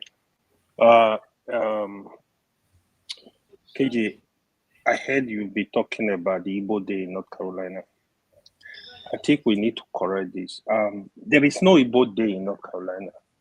The governor just basically recognized the cultural day that, like, today is Igbo Day. It's not that it's a public holiday in North Carolina. I just wanted to correct that. The other thing. No, why you are wrong. You are wrong. There's a proclamation. There's a proclamation. There's a paper. That is a public holiday going forward. That June 14. That's what I'm asking you. We did not say it's a public holiday. We said that's what I'm telling you. Hold on, sir. Hold on. 1 minute. You see, take it. Calm down. What is a proclamation? When a governor says, "I, my name and this, I proclaim," and I ask the citizens of this state to follow suit. What does that mean? So that let's not juggle things. And as why you're trying to answer, I'll go back to the video and show you the proclamation with the seal of the governor of North Carolina. Proclamation can mean many things, but what I was trying to point to you is not a public holiday. It's not like a recognized public holiday in North Carolina, the way you are saying it. The governor, he appreciated the contribution of the Igbo group in the state. But he recognized this is their cultural day, but it's not like a public holiday on June 14th, stay at home, today is Igbo, they don't go to work. Like, say, for example, the way we have Martin Luther King Day, which is public holiday. That's what I was trying to point out. You can double check. There are many proclamations in America that are not public holiday. If I'm wrong, please, those in America, correct me. There are many states that KJ is simple. Just 2 days ago, Juneteenth, Joe Biden make it federal holiday. But guess what? So many states don't recognize it. Yes. Yeah. The kids went to school on Thursday. But even when it's federal holiday, but that does not mean, but if they recognize it, which means come every year, they're going to recognize that day. But guess what? People have their right to say, you know what, it's not a big deal. So how did America recognize every type of holiday? Every type of holiday have every type of food that they cook. Every type of food that they cook, things they do, time to travel for all family to go eat in dining. So people pick and choose. Paul, don't take that time now. It's okay. No. AY, remember that. It's okay. AY, remember that this thing that you call now, you understand, even though the Indian does not celebrate certain holiday, you understand, because it's a day of sober reflection to them. You understand? Go ahead. Yeah, thank you. The other thing I want to point out that is very serious, right? No matter what anybody is going to say, Nigerians are great people, irrespective of your tribe. I don't want us to be focusing on tribe too much. We need to state this fact out there. I can tell you, testify, Nigeria are great people. We have issues in the country. But one thing I will also point out that is very serious. The way we have bad leaders destroy the country, we also have the followers all over the world destroy this country. One way or the other. If you are involved in drugs, if you are involved in 419, you are in Nigeria, you are part of the people damaging that country. I'm going to put it out here. You are destroying the opportunity for the children unborn, because we do some things, we don't know the implication of what we are doing. If you go around the world, is this no longer something hidden? Why don't you take us away from? I don't want you to hold on. No. I won't allow that. Hold on. I don't want you to set your own agenda. You are trying to set your own agenda now and taking us. There is out no of agenda here. It's the same topic. No. It's the same because topic. you are talking about, you are going towards, every nation has criminals. That's why they have jails. Okay? Every nation have criminals, and nobody is saying if you're a criminal, whether you're Igbo or Yoruba, Hausa, you should not be prosecuted. We're talking about criminality here. But we are talking not about criminals now, or who is destroying country or who is not destroying country. We're talking about what you just laid out. And one of our topic is that the Igbos were given a day in North Carolina for their contribution over 50 years. In that North Carolina, there may have been many Igbo people who went to jail. Those are not the ones the governor is focusing on. It's focusing on those ones who have been able to contribute to the economy of their nation. Now, I don't want us to begin to set what we are dealing with here is just the topic we have set. Just put yourself around that talk. It will help us so that people don't begin to take us everywhere. And at the end of the day, not be able to. So, what is the topic? What is the topic there? Tell me. He's just talking briefly about the celebration of the Igbo Day that the governor recognized. And AY, that same North Carolina have Yoruba village in North Carolina that they practice Yoruba culture and they celebrate Igbo Day. My brother, it is not about Igbo Day. It becomes Nigerian Day. Let all of us take pride. If I see a nice Edo dress, let's take pride to say na Nigerian cloth. Hausa cloth, let's take pride to say na Nigerian clothes. Yes. You understand? Period. That is where I'm going. That is where I'm going. Okay. Please go there quickly. You that have agenda. You that hold on. AY, you have an agenda, not me. AY, let's put this in context. Okay. The proclamation is for people to recognize their day. That's all it is. It's not like an official holiday. And there's other heritage that's included in that. So that's the point where it's not like it's making it an official holiday. I don't think anybody is saying that. Radio is not saying that. They just recognize them for them to celebrate. There's other people celebrate their day. You just give them that official recognition. That is what I said. Yeah. That is exactly what I said. I said it's not popular. I never said any other thing. No, I think. So KJ, if you have an agenda, you don't want me to speak, I will just move to the next person. You cannot restrict me. Tell me it's what. It's not just Igbo. It's other heritage. No. I even move on from that topic. I was not discussing other stuff. You can't stop people like that. If you have an agenda, let other people speak. I will keep watching. Listen, I'm free to watch. No, I'm not. I don't want you to unnecessarily get angry. You're getting angry over nothing. I don't want you. I'm not hungry. No. It's you that is angry. Okay, you know, I'm sorry. I'm not hungry. AY, please talk. You can't stop people. I'm telling you. The point I'm raising, because why I raised that point is we are praising Nigeria food. We are praising. I said, apart from food, in general, if you understand Nigeria are great people all over Nigeria. This is the truth. What the part I'm raising, that doesn't mean Nigeria also destroy the country, because every day we come here, we talk about the leadership. Yeah, the leadership. Nigeria is basically done. We have issue with the leadership. Fine. But we ourselves, let's represent Nigeria as each of us. We are president in our own right. Let's represent Nigeria in good way. Let's not help destroy the country that is already moribund. Thank you. I will just leave it there. I'll let you talk. Thank you so much, AY. And please don't misunderstand me. I'm not saying you should not talk. I'm only planning to reduce our scope. I have less than 1 hour, 30 minutes more before this show ends. And I have mapped out a lot of things. If we go everywhere, we will not be able to round up or even give other people opportunity to speak about it, because it will take us to places we didn't want to go.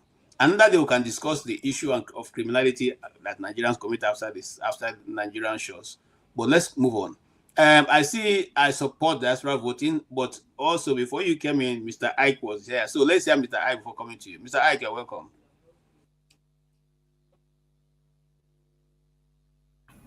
Good afternoon, good morning, good evening, everybody. Welcome, boss. Welcome, sir. Happy Saturday for all of us. Same to you, sir.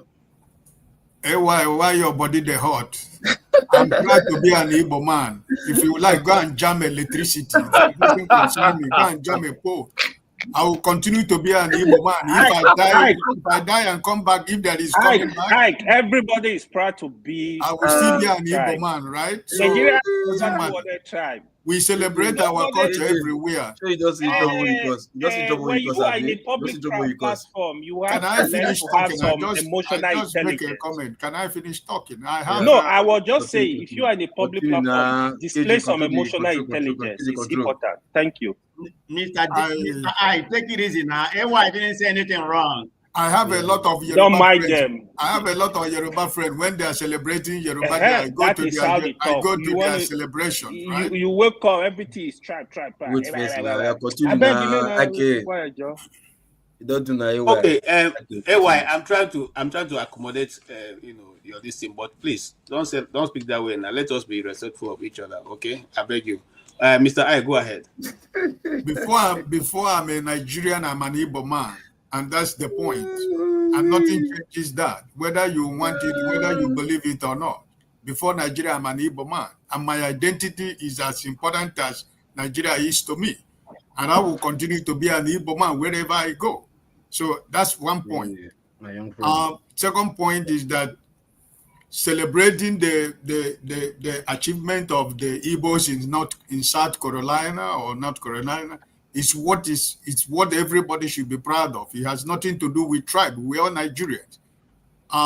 But for the government of the state of South Carolina to recognize, like Paul said, that there are a lot of Yorubas in South Carolina also. So I don't know why we should be fighting about people who are celebrated. We all should celebrate that because that's why we're outside. The only thing that unites us outside Nigeria is anywhere we are, we try to see ourselves as Nigeria. And in every country around the world, every tribe, they have their meetings. The Yorubas, the Igbos, the Bibis, the Calabas. So does it mean that we are no more Nigerians because people celebrate their cultures and their tradition? We are, because we have meetings everywhere around the world. People celebrate their culture. The Urobos, the Benis, the Edos, everywhere around the world, they have meetings. That's the only thing they used to know us. Because wherever we are in this world, the Nigerians come together. We have Nigerian communities. In the midst of the Nigerian community, we have every other state, every other tribe in Nigeria, they have their meeting. The outside community, they have their meeting everywhere. So we shouldn't kill ourselves. We should be proud that the state in the US is celebrating us. Whether you're an Igbo man or you're not an Igbo man, but you're Nigerian. So we should be proud. If I hear tomorrow that Miami is celebrating Yoruba nation, I would be so proud to be part of it if I have the chance to do that. So I don't think it should be a problem. Like AJ said, we all know that in every country there are people who are not good. That doesn't mean that those who decide to destroy Nigeria by their personal decisions shouldn't be a problem for me, because I should be able to talk about myself. I'm not supposed to talk about somebody else because I don't know what anybody does for living. Anybody who decides to go do something else, that's your problem. But I should know that every place you find yourself as a good Nigerian, try to defend your country, Nigeria. Be proud to be a Nigerian and prove to the people that not every Nigerian is bad. That's the most important thing. Whether you find yourself in a small community, whether you find yourself in a bigger community, try to represent the image of a good Nigerian. Whatever every other person does, that's the choice they have made. Because every one of us in this life, we are responsible for the decisions we make, the decision we are making, and the decision we shall make. And every decision we make in this life has consequences. So I don't know where he stood. I wanted to ask him because I'm finding it too difficult now to buy Nigerian food. Where do they buy Nigerian food in the New York? People who sell it in quantity. I want to buy for myself. I'm not buying to sell, but to use. So I think maybe Tony will come back again. He'll be able to tell me where I can order Nigerian food, right? All right. Okay. Thank you so much, Mr. Ike. Thank you for your contribution. And I want to say this, that we celebrate every one single person. I mean, every success that we record is for the nation Nigeria, as long as it's called Nigeria right now. So it doesn't matter whether it is for Yorubas or Igbos. I, for one, I was invited for Benue Day here. They always invite me. Idoma. Yes, Idoma Day. They always invite me. I feel I have videos, and I go there and dance with them. I rejoice with them. I eat okoho, and we all rejoice and come back. Nobody. I don't go there. People say, "Are you Igbo?" No, we all rejoice because we are from one nation, at least for now, until Biafra comes, which will be very soon. All right, having said that, let me go to. I support that. Yes. Let me say something. We have not even started the subject yet. Yes, yes. Not even one. Let's go to that support. That support. Hello, how you Loco, my man, Loco P. My guy. Go ahead. Hello, how you doing? Yeah. Happy weekend. Compliments of the day. Okay, two things. Yeah, I wanted to speak to. In fact, I didn't want to speak to none of them. It was what Pa James was saying. Pa James, God will bless you. Your days may be long, and your dreams will come to life. He say, when we're talking about Nigerian food, Nigerian dress, like, should that be something we're to talk about? Everybody has their food and their dressing now. So why should we be dealing happy or making sure Nigerian food is going out there? Like he said, we should be talking about calling the shots in the country. You understand? If the dreams of Gaddafi came to pass, at least we're talking about something else. We are being competition with Africa. They'll be doing one thing, breaking record. We will also be breaking record, not to break record with food and clothes. No, but are we trying to? Don't you see it? Don't you see it? This is why I see it. I see it as a business opportunity for Nigerians. I know. If there's more demand for African food, more people will move it. And more money will I get your point. Now, if there's more demand in Mexican food, Indian food, Chinese food, everybody's food, you're like Chinese are happy right now that they are selling Chinese food all over the place. Chinese should not be happy about that. Huh? They are doing business, I know. You understand? But like I said, for me anyway, the food and the drink and the music, when it comes to calling the shot in life, it's not even 1/10 or even 1/10 of other stuff. At least we should be calling the shot now. You understand? Look at what Iran is doing right now. Who believe Israel will collect for Iran hand? Israel will cry, say, hey, help us. Nobody believe now. So at least Africans should be seeing themselves where they should be called to the table. Like without African in that table, nothing will happen for this world. That is what I'm looking at. And I think that's what Pa James is trying to talk about. Like, thank you, Loco P. That's Africa should be saying doing what the people have not done. Yeah. Instead of us to I'm not saying the food and the dress is not rubbish. Don't get me wrong, but like the way we are right now, priority list. We should be worried more on that than the food. That's for that. Anyway, anybody can have a contrary opinion. Then like I said, I'm not condemning the food and the drink, so nobody will go to matter contest.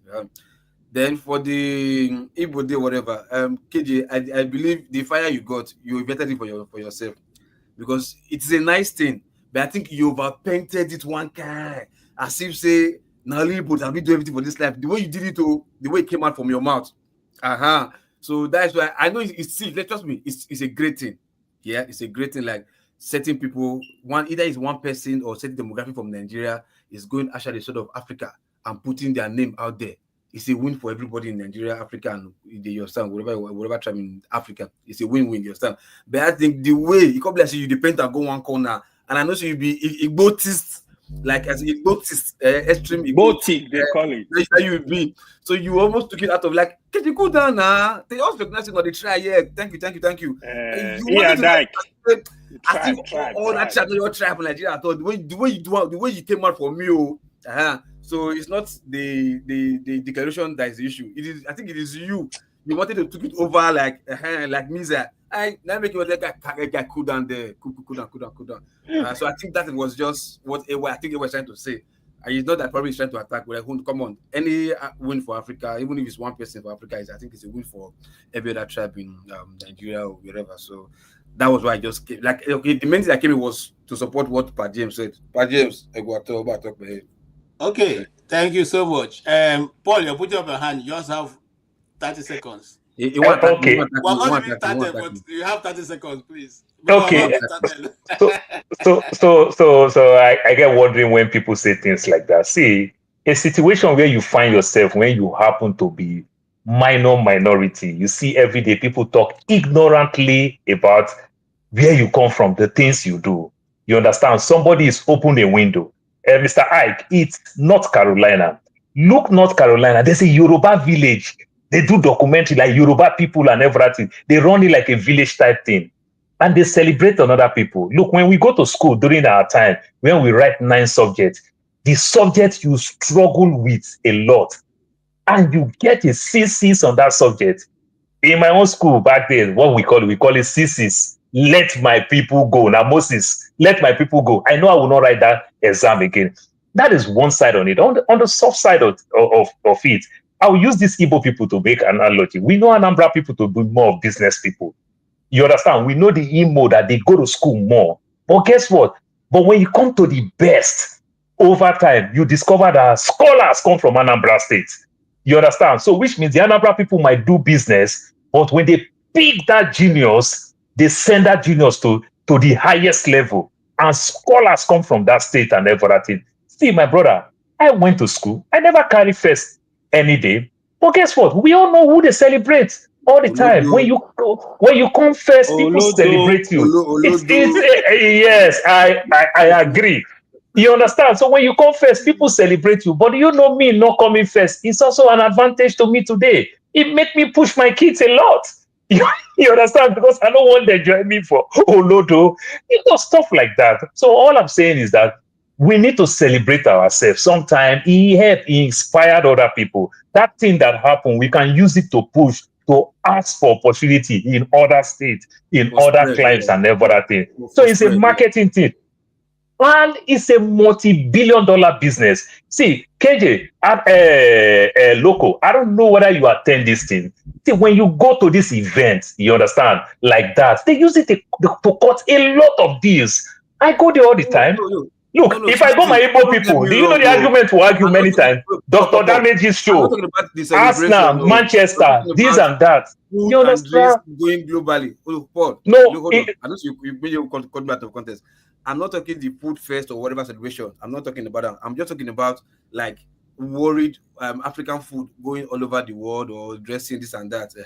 I know it's business to sell, but like I said, you see, calling the shot for this life. In this to when you're up there, you stand ahead. So I just look like food and clothing and whatever music. So because they don't recognize you, they don't discuss about you. You are not in the table. So by the time you started seeing Nigerian restaurants everywhere, people start coming there. People start knowing you. See, if I use my phone, I just type Mexican restaurants, thousands will come.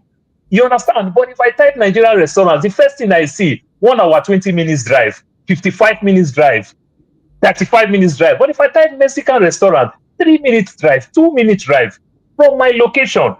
Do you get my point? So these are the things. It's also a billion-dollar business. You understand? You use it to create job. It does a lot. I understand the big thing, like you talk about this technology, you talk about this, you talk about that. They are all important, put together. Okay, all right. We need to move on. We need to move on. Thank you so much. Yes, let's. Soji, you are here.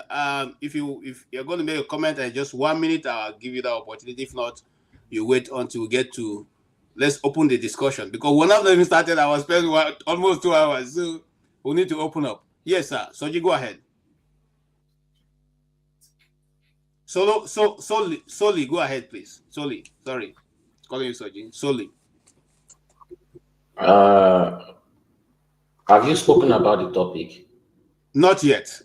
We're still going to. So what are we commenting on?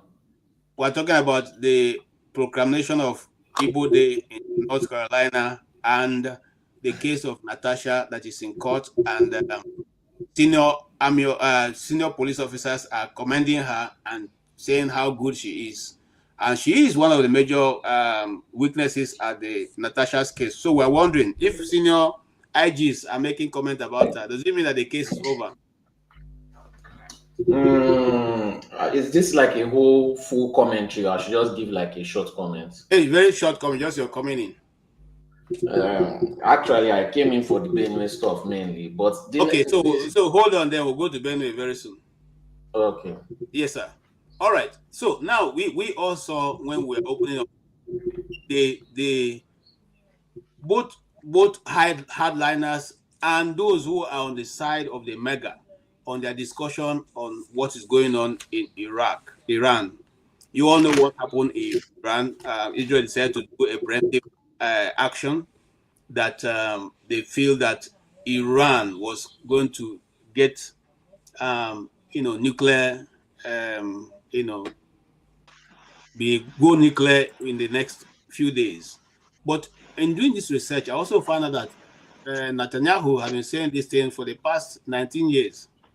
In fact, there is a video I couldn't lay my hands on, for which he has always been presenting this thing in the UN. He goes there and shows map and shows that, look, they are very soon now, in the next 6 months or there about 1 year, the videos are out there.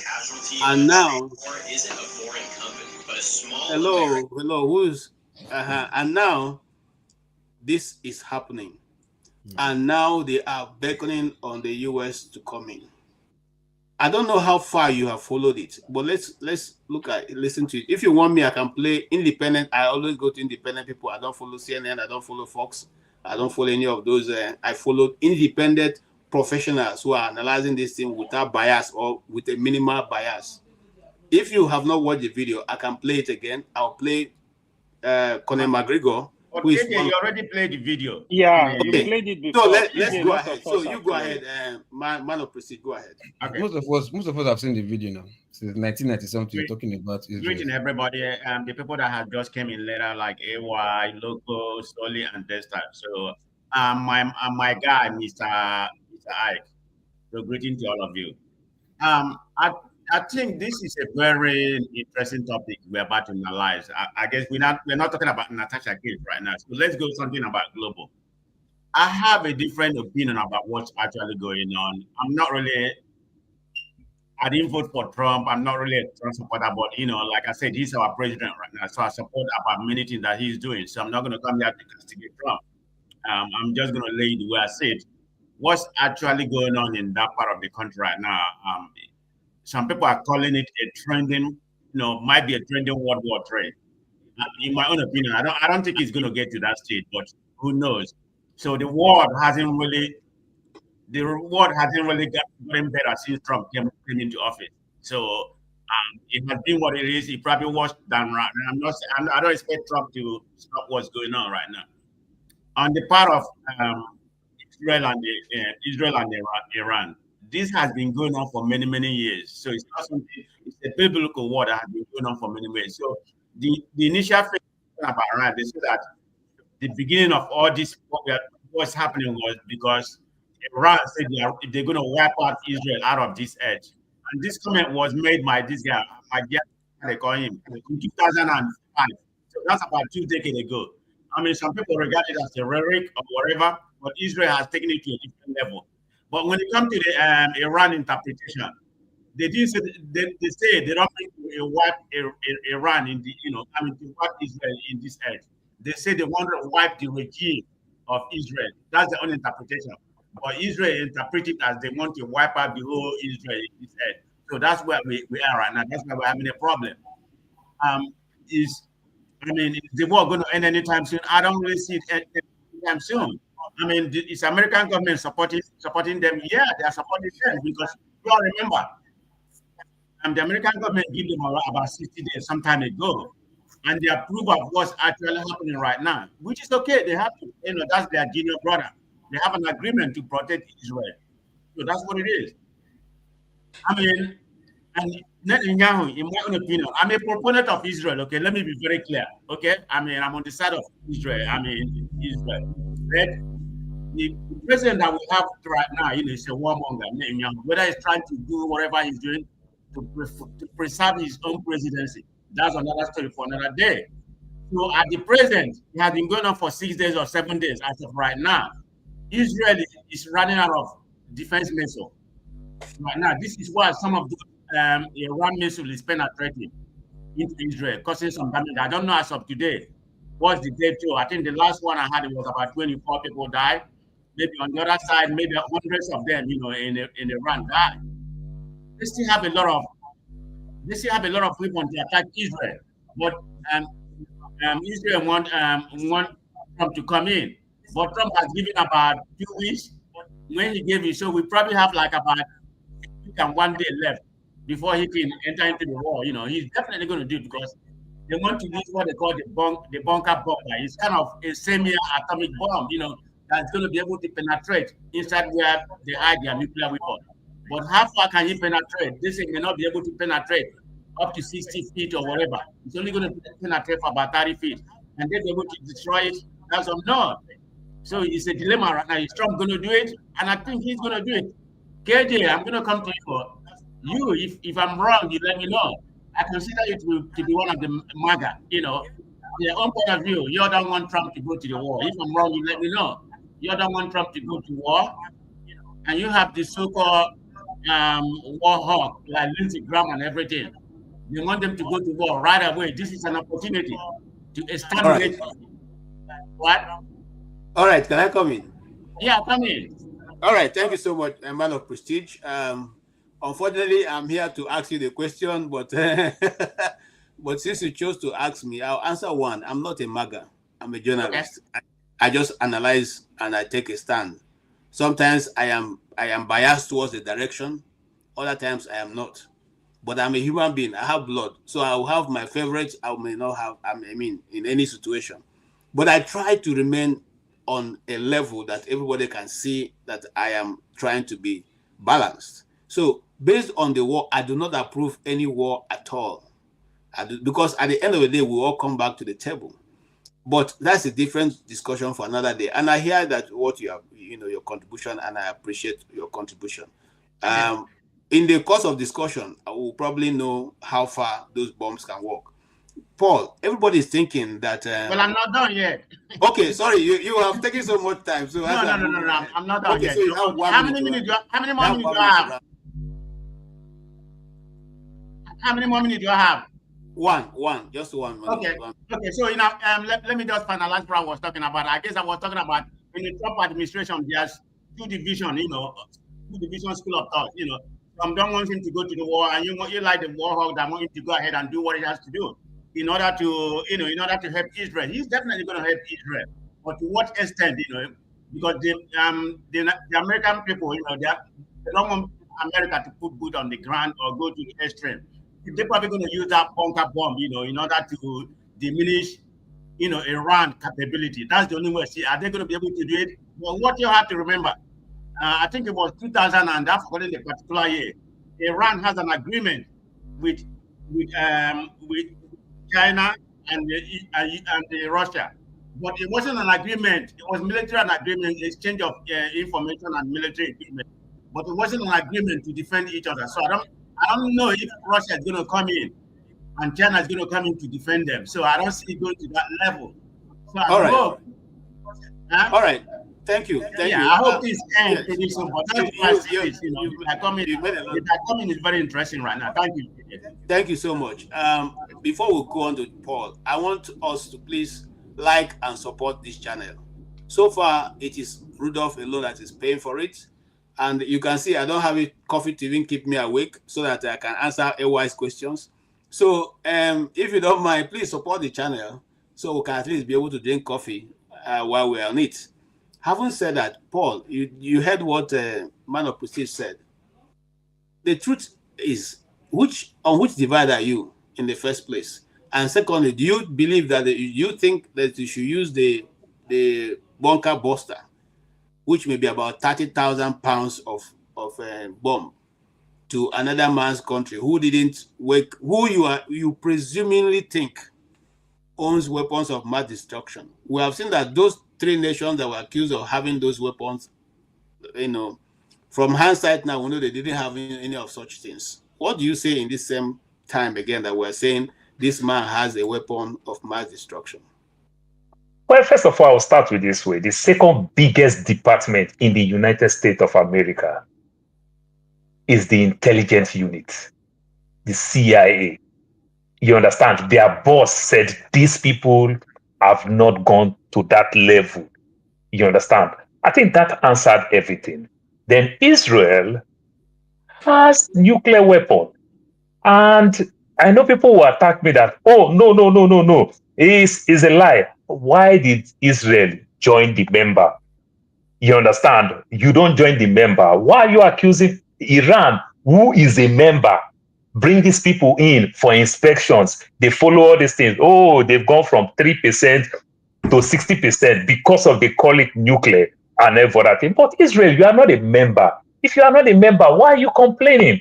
You understand? I think that answered that case to some extent.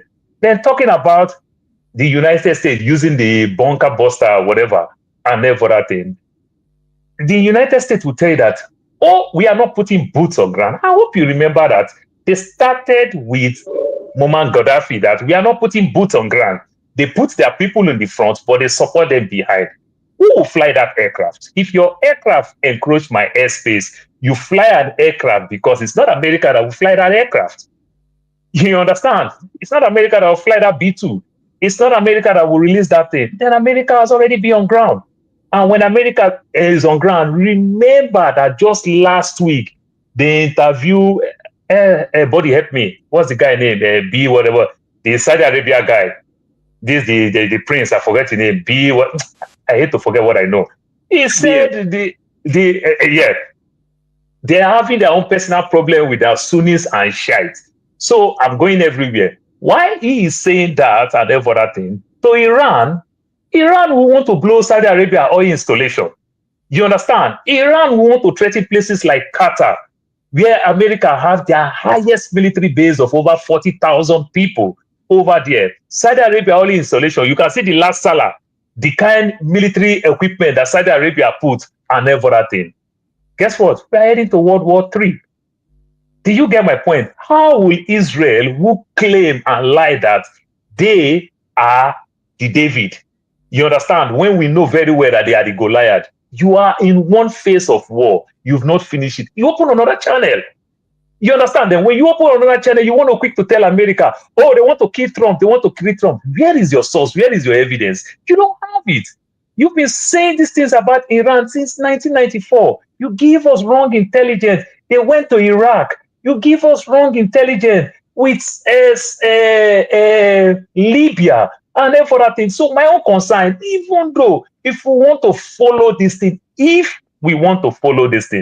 the first person that they're supposed to take is to first of all take Benjamin Netanyahu, because this is the dream of his life, that me, David, will conquer Goliath. But I see him to be the Goliath that is pretending to be the David. You understand? It's a dream come true for him, you understand, for this small Israel. And when I call Israel now, I don't want to call the 9 million population. I'm calling the 6 million Jewish people. You understand? Because they also punish the Christians. They also punish the Muslims. You understand? So I want to call the 6 million. They talk about democracy when they don't recognize what they call church and state. You understand? Tell me any Christian in his cabinet. Tell me any Muslim in his cabinet. You understand? They don't recognize church and state and everything. So it's a tribe religious thing they are fighting. You understand? If we don't recognize all these things, why are we putting our money there? Why are we putting our taxpayers there? America have lost a lot of money with the Iraq war that Israel draws into, with the Libya war that they draws into. After the war, what happened? Now they are changing. Now they want to take change of government and everything. When you change government, they change Libya. See the way Libya is. See Afghanistan. You understand? A terrorist that killed so many Americans in Syria, Yemen. Who is there today? You can see all this problem. So my own concern, even though if they would do anything, take Benjamin Netanyahu out and achieve the purpose. So that himself, because he's having corruption case, you understand? And they can't do election, they can't conduct anything while war is still going on. You understand? So he's just pushing for this war to extend his corruption case, because he's also not popular. The only way he can be popular is to deceive the so-called his own Jewish people, is to deceive them that we have war. We have to forget everything. Let us deal with this war because it's about our life.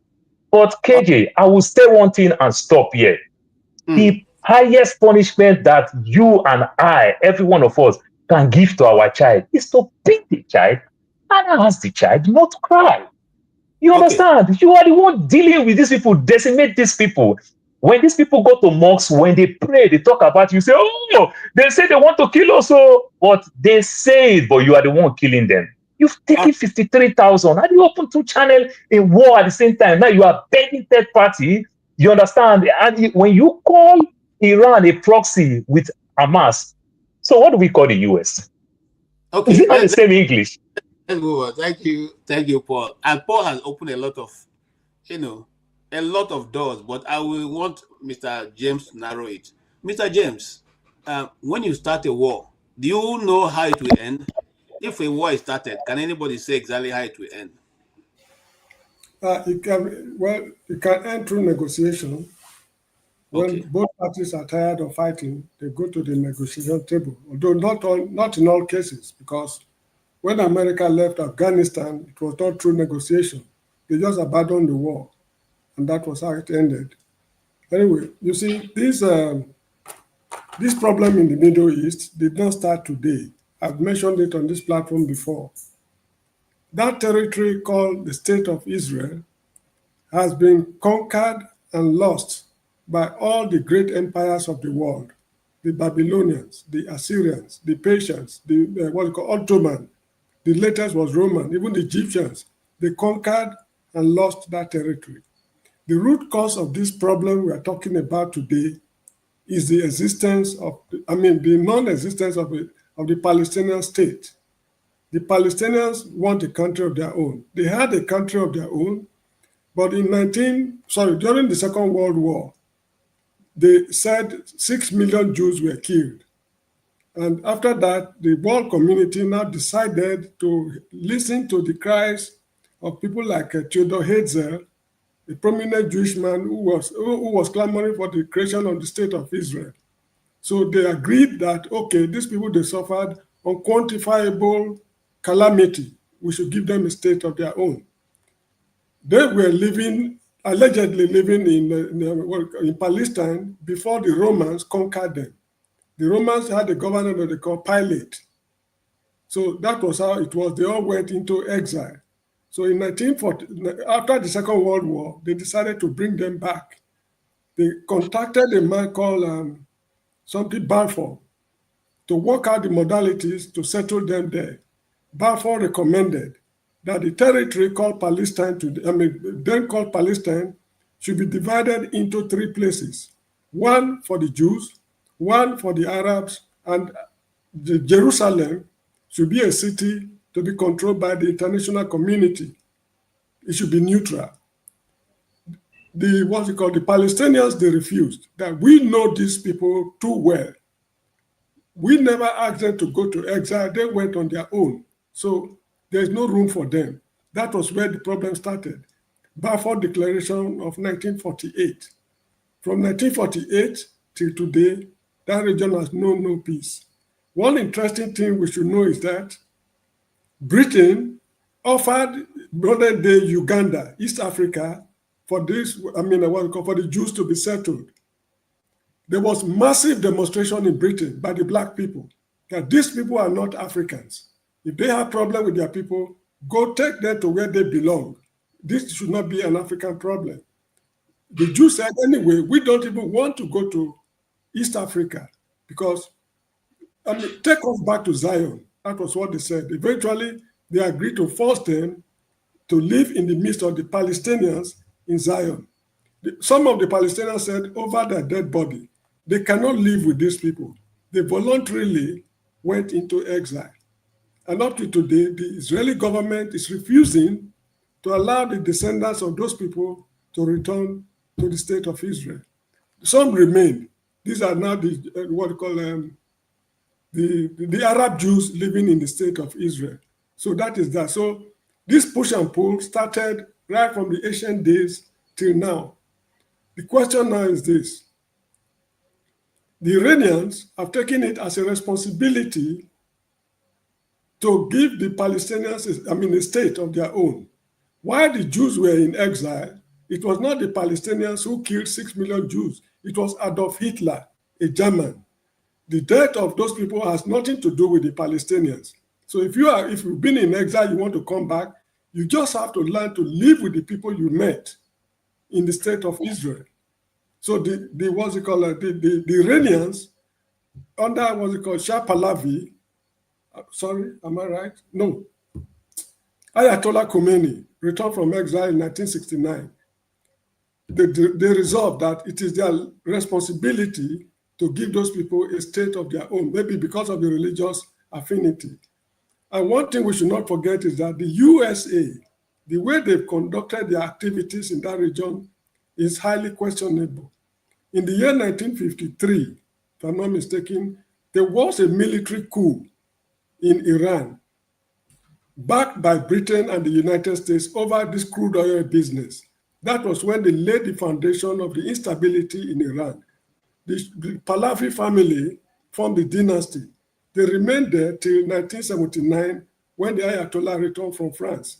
Now, people should note that this ballistic missile program, nuclear programs, was started by the United States for the state of Iran under the reign of Shah Pahlavi. It's the USA that started it, not the Ayatollah. Please get that very clear. It's well written in books and other publications. Even the nuclear, Mr. James. Yes, America started in Iran. USA that started it for them. But when they toppled the government, they made a U-turn. So that is what has been going on in this region. Now, where do we go from here? This is now the crucial question. They are already at war. They are thinking of bombing somewhere. They have an underground nuclear something in Iran. Now, if they bomb that place, let us assume that it is bombed and reduced to ashes. Will that solve the problem? The answer is no, because the number, Iran has 90 million people, whereas Israel, I doubt if they have up to 8 million. So, you see, when they are planning this war, they are always thinking of air power, air power. There is the possibility, don't rule it out, that the Iranian troops, military men, boots on ground, they can march from Iran through what we call Iraq, Syria, Jordan, into the state of Israel. People are thinking that the government of these countries do not support the Iranians. It is true in the state house, in their palaces, they don't support the state of Iran. They are not in good terms with the Iranians. But the common people in town and the Iranians, they are thinking on the same wavelength. Just like we on this platform. We don't agree with the Nigerian government. But if the country is to be invaded today, don't be surprised that there are Nigerian ethnic groups that will assist the invaders to overrun Nigeria. I'm not saying it should happen, but I'm telling you what is likely to happen. So if they move troops from Iran by road to the state of Israel, they will receive formidable assistance. And lastly, this country called Iran is a country to be feared. They have never been conquered to the best of my knowledge, if I'm not mistaken. Now, in the 80s, they fought a very terrible war, genocidal war with the state of Iraq. Iraq was backed by all Western countries, all Arab countries. They pulled their resources together to fight Iran. The war ended in a stalemate. No winner, no loser. So there are no pushovers. If they are saying that they have killed XYZ number of generals, they have surplus generals. Their nuclear scientists are so many. And lastly, please let me say something. When the Ayatollah returned from exile in France in 1979, I think I've just left high school then, they organized themselves. They had some serious push and pull. Ali Rajai, Bani Sadra, and others, they had serious push and pull. When they stabilized, they sent their best brains, young boys and girls, to schools in the United States, Canada, Australia, Britain, to find universities. These nuclear scientists they are talking about, they were all trained by the Westerners. So when majority of them returned, some refused to go back. This lady they call Christiana Amanpour is one of them. They set out to study. When she finished her studies, she refused to go back. She's an Iranian by birth. So the USA has been playing double games with the whole of the world. When you're on their side, they give you what they want. But when you go against them, the show will scatter. This is what is happening to we Africans today. When Africans steal money, they don't bank it in Japan. They don't bank it in China. They don't bank it in Malaysia or Singapore. It's London, Paris, New York, Germany, Western countries. When you are bringing the money, they receive it. But if you dare make any attempt, even in your dream, to take the money to Eastern countries, they accuse you of what they call money laundering. If you want to take it out of their country, but if you leave it in their country, it's okay by them. It takes two to tango. If I steal money from Nigeria and I take it to Britain and you hide the money for me, both the British government and myself were equally guilty, just like George Iyamu and Lawrence Anini. Iyamu never committed robbery in his life, but he aided and abetted, and he faced a firing squad for that. So that is how I see it. We do not know how this war will end. Nobody can predict it, because Trump is an unpredictable man. He can change his mind at any moment. He has no permanent friend. He has no permanent enemy. He has personal permanent interests. So that is how it is. And I'm very lucky that I'm not in the state of Israel now, because I would have been trapped there. When I was there, some good number of years ago, there was a problem they had with Saddam Hussein. I can't remember the nature of the problem. Africans were leaving. I decided to remain. I said, I'm going nowhere, because I had absolute unadulterated confidence in the defense mechanisms of Israel. I remember one Jewish man they called Sid Bashas. He gave me a gas mask as a gift because of the problem. So I thanked him and took it, and I remained. And they were able to resolve the issue at that time. Now, it's laughable that the state of Israel that I knew is now begging the United States to come to their rescue. You see, this is why Nigeria as a country should get themselves well organized. If they can produce what they call, supersonic missiles, the dancing missiles, that has been able to puncture the invisible Israeli defense mechanisms. They use their best brains, boys and girls, younger than you and me, they send to universities. We have them surplus uncountable in Nigeria. We can send them out to universities, train them, and come back. But we cannot do what the Iranians are doing today, because Iran is a nation, while Nigeria is a country. Nigeria is not a nation. The Yoruba man sees nothing good with the Igbo man. The Igbo man sees nothing good with the Tunku man. Just like that. So in the midst of this confusion, there is no national identity. We don't have anything in common. So if you go and acquire such you acquire the knowledge to do what these guys are doing in Iran today, it can even lead to self-destruction in Nigeria. So in my opinion, although I'm not happy about it, the earlier we pack up the federation called Nigeria, the better. I'm not happy about it because of our numerical strength.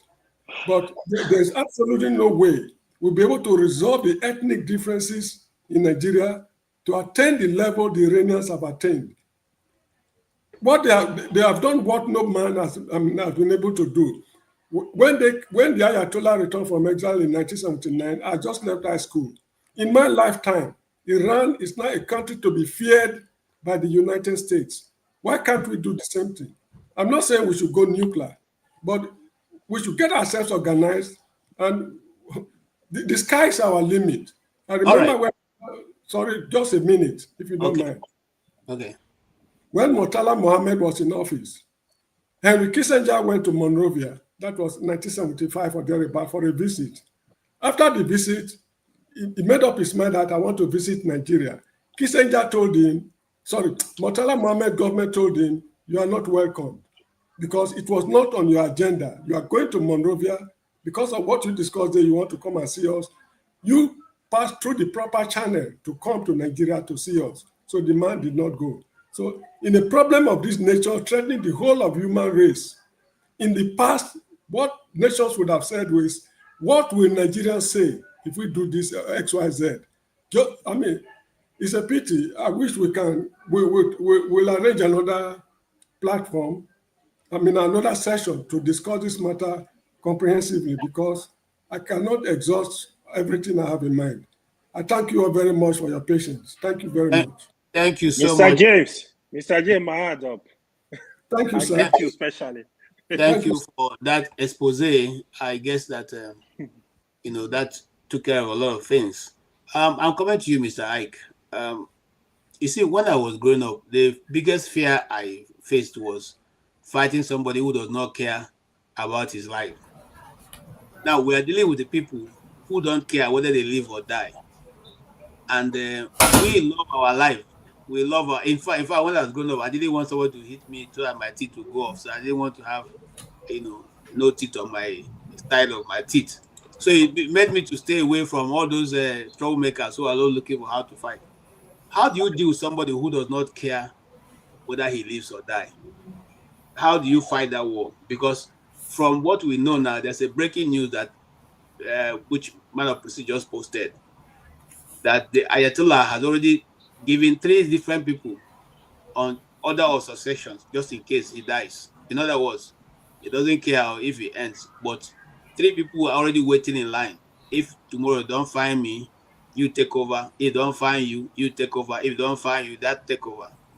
How do you deal with that? Is it the people who are trying to end the war? And just like Mr. James said, let's put into cognizance the fact that these people, the last video we played, the guy said one of the things he fears that there are people who like to fight for pride. Even if they are going to die, they like to fight for their pride. And not everybody in Iran is in support of the government. But what do you say? What do you say in such a situation?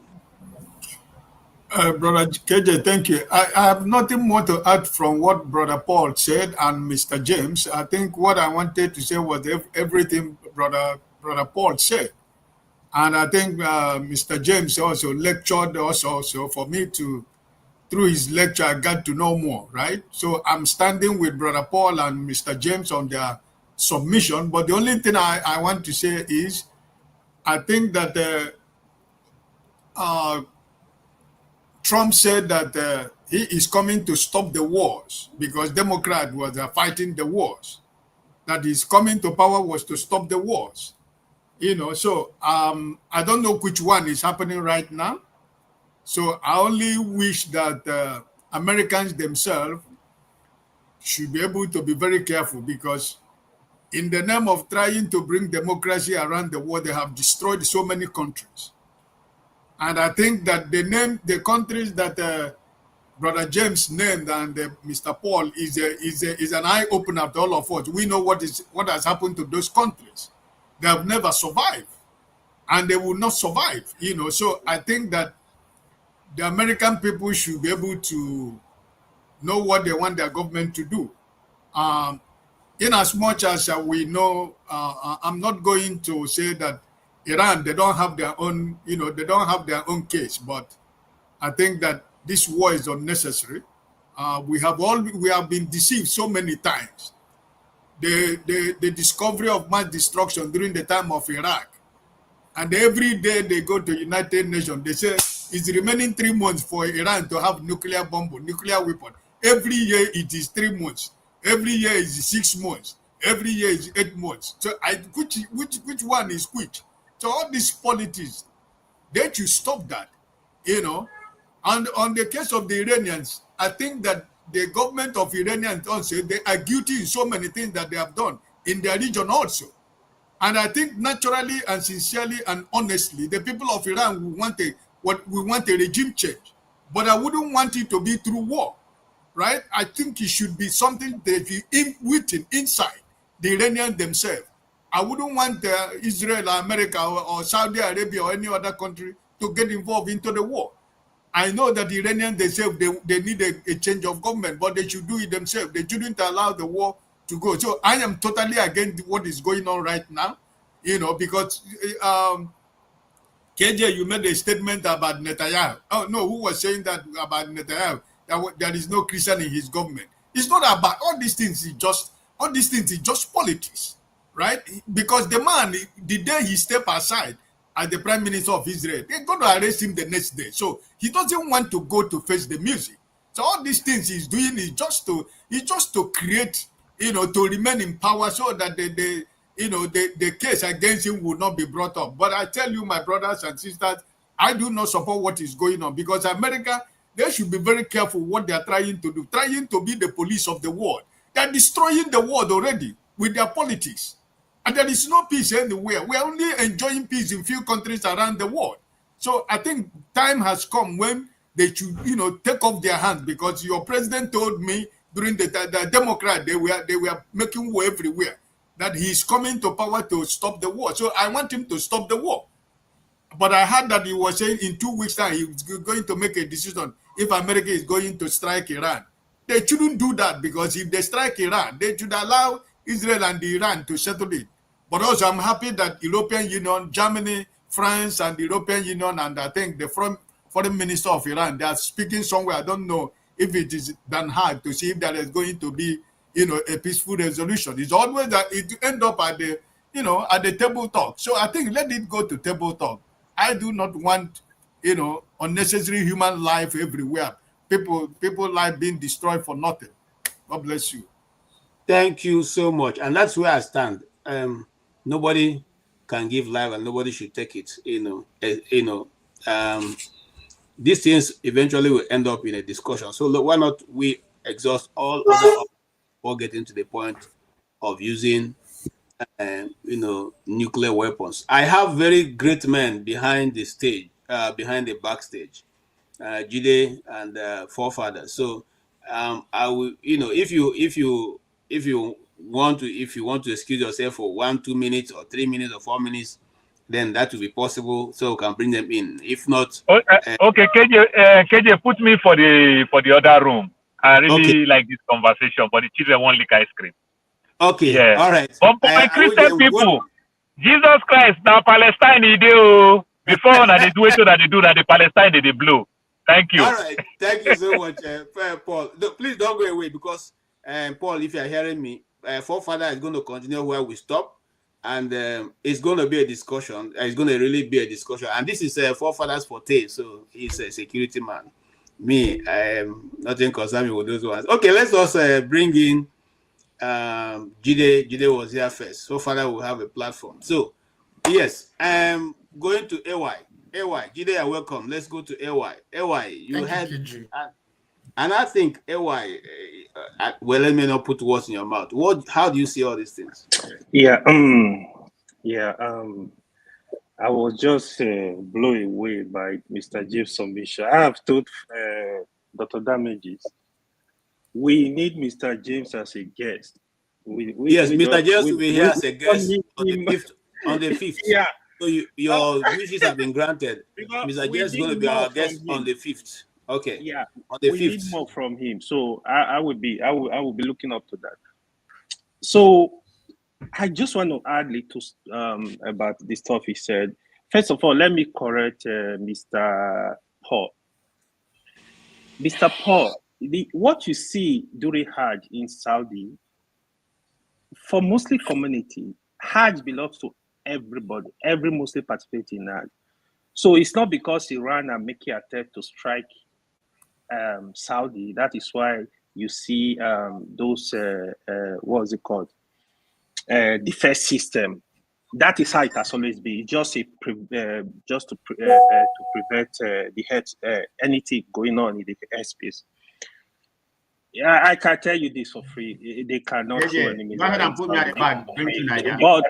But you see, where I want to come in this point. Last week, KJ, you were running a show here. I was driving. I heard some people say, I don't know exactly what was saying, that the Arab, the Middle East, the Muslim, they didn't contribute anything in the world. I was like, you want to run this type of topic? How come can you not do simple research and know what everybody contributed? So I was trying to point it out that actually the father of algebra is a Persian man, Muhammad Ibn Musa al-Khazim or something. Check his name. He's a Persian. What I want to really we were discussing this last week for Father show.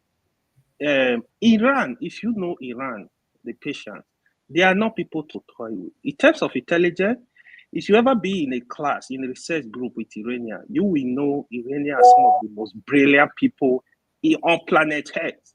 I'm saying it without no fear of favor.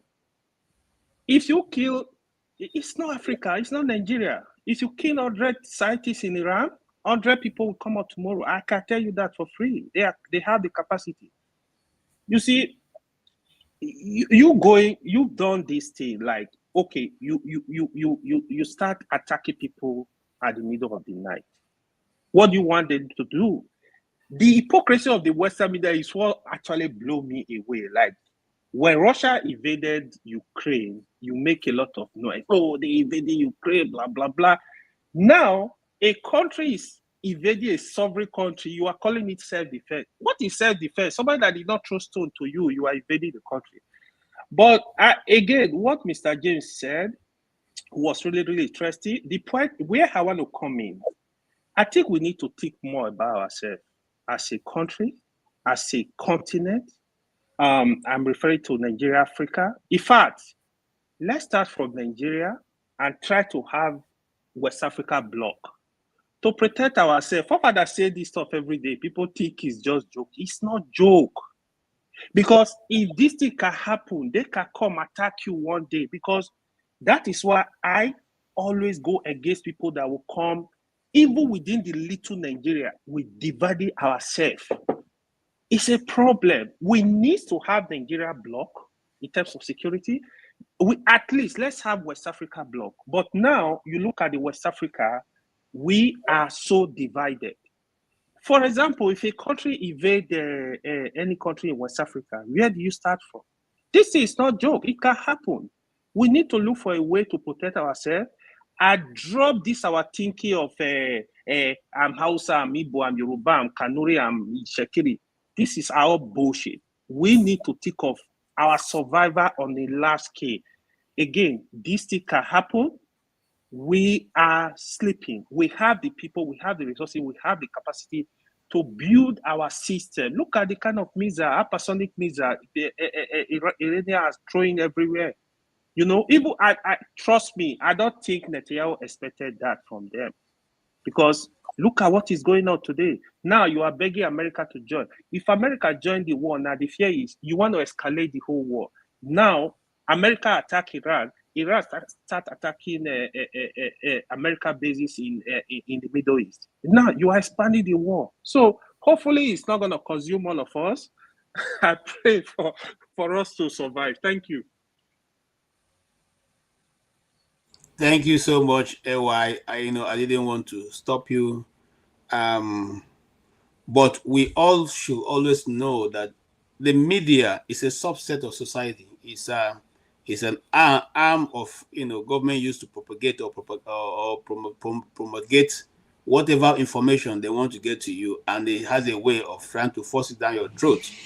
So sometimes when the media is operating, they are not operating because they want to tell you the truth, because they want to be able to hoodwink you to believe in what they want you to believe. I won't say that. I will bring Mr. Dexter. Dexter, please, what you have listened, I'm sure you have followed the news. What is your own view?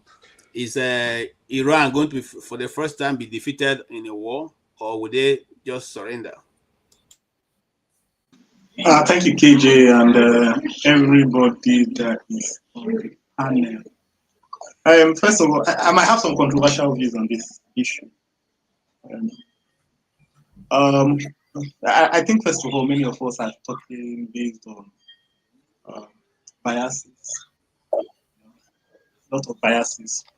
And the question I will ask is, the truth about life is that we tend to want to believe that life is going to be platonic or true. It doesn't work. The way society works is the way homes work, like everybody here. Tomorrow, very soon, forefathers will become the, the moderator here. And forefather will want to hoodwink everybody with his style of moderating. Okay, everybody wants to believe everybody will be like Dr. Rudolph in moderation. It doesn't work that way. And some of us don't want to believe that the strong, those people who are strong, will always try to tend to dominate. The way, even if you look at nature, there's the way nature works. There's no, we want to always have this, maybe we are trying to hold the high moral ground of things. And I want to ask those people who are trying to hold the high moral ground here, how many of you have gone to live in Iran? All these countries you are talking about, how many of you can comfortably buy a visa, say I want to go and live there, that's where I want to relocate to? We spend that. Is it not quite interesting that people would go to another place, come, after going to another place to learn, you come back, and then you will now start thinking of instead of thinking about bringing developments that it's not necessarily about wars, you're thinking about development that you start sponsoring proxies everywhere. Iran is known to sponsor proxy terrorist organizations all over the Middle East. That's not true. That's the misinformation, but continue. Who supports Hamas? Who supports Hezbollah? I won't appreciate that, please. Just allow him make his point. Iran supports Hezbollah. Iran supports Hamas. You know, and many of us here, for those people that are defending this Iran, I wish some of them, I wish they can answer that question of can they voluntarily buy a flight ticket, show that patronage and fly and say, I'm going to live in Iran. Show that patronage. You know, that's what I would say. Now, the second part of it is this. I would say the hypocrisy of many Nigerians here is this. Right in our own home country, and Mr. James touched on that issue. Right in our own home country, you have similar thing happening, and we will not have the courage. We will not have the courage to say the same thing that we are saying about Iran today. Right in our own home country. Some of us are, why is this government in Nigeria is subjugating some people, is confiscating some people, but the same Nigerians here, you know, it's just like we mimic, you know, the presidency is mimicking some of us here. There was attack in Benue State, 200 people died. Nigerian government was not ready to say anything. But Nigerian government sent message to Israel, oh, don't attack, oh, don't fight war. This is many of us here that come on, like the petrol leaders, and it just shows what Mr. James said. There's no country called Nigeria. You seem to be showing, we seem to want to show this love, you know, and hold this high moral ground. It's the same way Biden was holding high moral ground and he pardoned his son. You know, we want to hold this high, want to look like this high moral ground, you know, and then, but right in our backyard, we cannot hold that moral ground. We start giving lame excuses. Now, regarding the war between Israel and Iran, we all know that one of the reasons for this war, Saudi Arabia is an Arab nation. It is tones. It is what is the messaging. Iran, I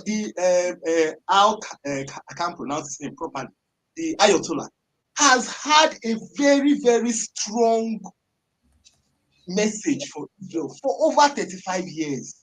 His messaging has always been to wipe Israel out. That's not true. His messaging has always been anti-Israel. And look, the same way some of us here, some communities, okay, let me get an example. Very dark black man, after what happened in Benue State, look, whether you like it or not, that guy has a large following. And what has he been saying? Recently, he was in Turkey. If you followed what happened in Turkey, and after we had the Benue clash, what did he tell people? He told them, everybody arm yourselves. He started, and look, whether we like it or not, you have young people from Benue that are following him now. And he started telling them, arm yourselves, arm yourself. Why did he say arm yourself? Because after he went to Benue State, there was a backlash from somebody telling him that more people, there will be more attack. That in fact, the attack is going to increase. And very dark black man said, arm yourself. Now, what some of us here are propagating that when the Iranians, when the Ayatollah says we need to wipe Israel out, we need to, you know, death to Israel, the Israelis should sit down there. My brothers, my guys, let us be honest. The people in Benue State are going to arm themselves and be prepared. Look, it is easy. Look, wars end generally with diplomatic discussions. What we should be propagating here, us, if we are reasonable people, is how to bring these people to the table to have a discussion. If it is about uranium enrichment, then if it's about uranium enrichment, then the Iranians should please open up, say, come, we are not enriching any uranium, we are not trying to arm. Look, the truth about it is that even the Pakistanis, the Indians, the Russians, the Chinese don't want proliferation of nuclear weapons, because the truth is, if Iran has nuclear weapon, just consider that the whole Middle East will have nuclear weapon. Let us just accept that. If that is the world we want to live in. Because if Iran has nuclear weapon, what do you call it? There's no way these guys, Saudi Arabia would definitely need to have nuclear weapon. The moment Saudi Arabia has nuclear weapons, it is going to proliferate. Now, there's a question. There are some things people have been saying. I want to clarify. If you start rounding up. Yes, I'm rounding up. Okay. I've been hearing, is it actually true that it was because of Israel that America, there was the Iraq war? Or was it because of the 9/11 attack? I want clarification on that. Then the question I want to ask for all those protagonists, they should answer. The Jide and the AY. Please, can you people buy a ticket? They are not with us. Can you people? There are a lot of non-Iranians that live in I don't want that. Hey, you're going to cause the rowdiness. I don't. Buy a ticket. I'll fly to Iran. I have family friends. Jide, I'm going to take you out if you continue this way, Jide. Please. I'm done, KJ. Thank you so much. Thank you. Festus, go ahead. Hello, good afternoon, everyone. I'd like to jump in and say something similar to what Mr. James said earlier.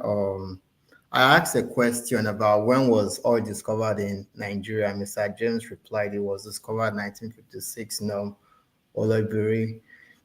I think what many of us Nigerians don't know is that oil was actually discovered in Nigeria around 1908 by a British geologist named Albert Ernest Keaston, if I remember his name right. Sir Walter Egerton was the Governor General of Southern Nigeria, and they had actually started producing oil in exportable quantities in this Niger Delta. But when World War I commenced, if you guys recall, Germany colonized Cameroon, Togoland, and Tanganyika and Namibia. So the British fear of Germany taking the oil in the south of Nigeria was what prompted them to shut down oil production. And then Britain focused on the oil in Iran. So they've been using Iran's oil ever since to power their navy. So Mr. James mentioned Mossadegh, the Prime Minister of Iran, that was actually ousted by the CIA.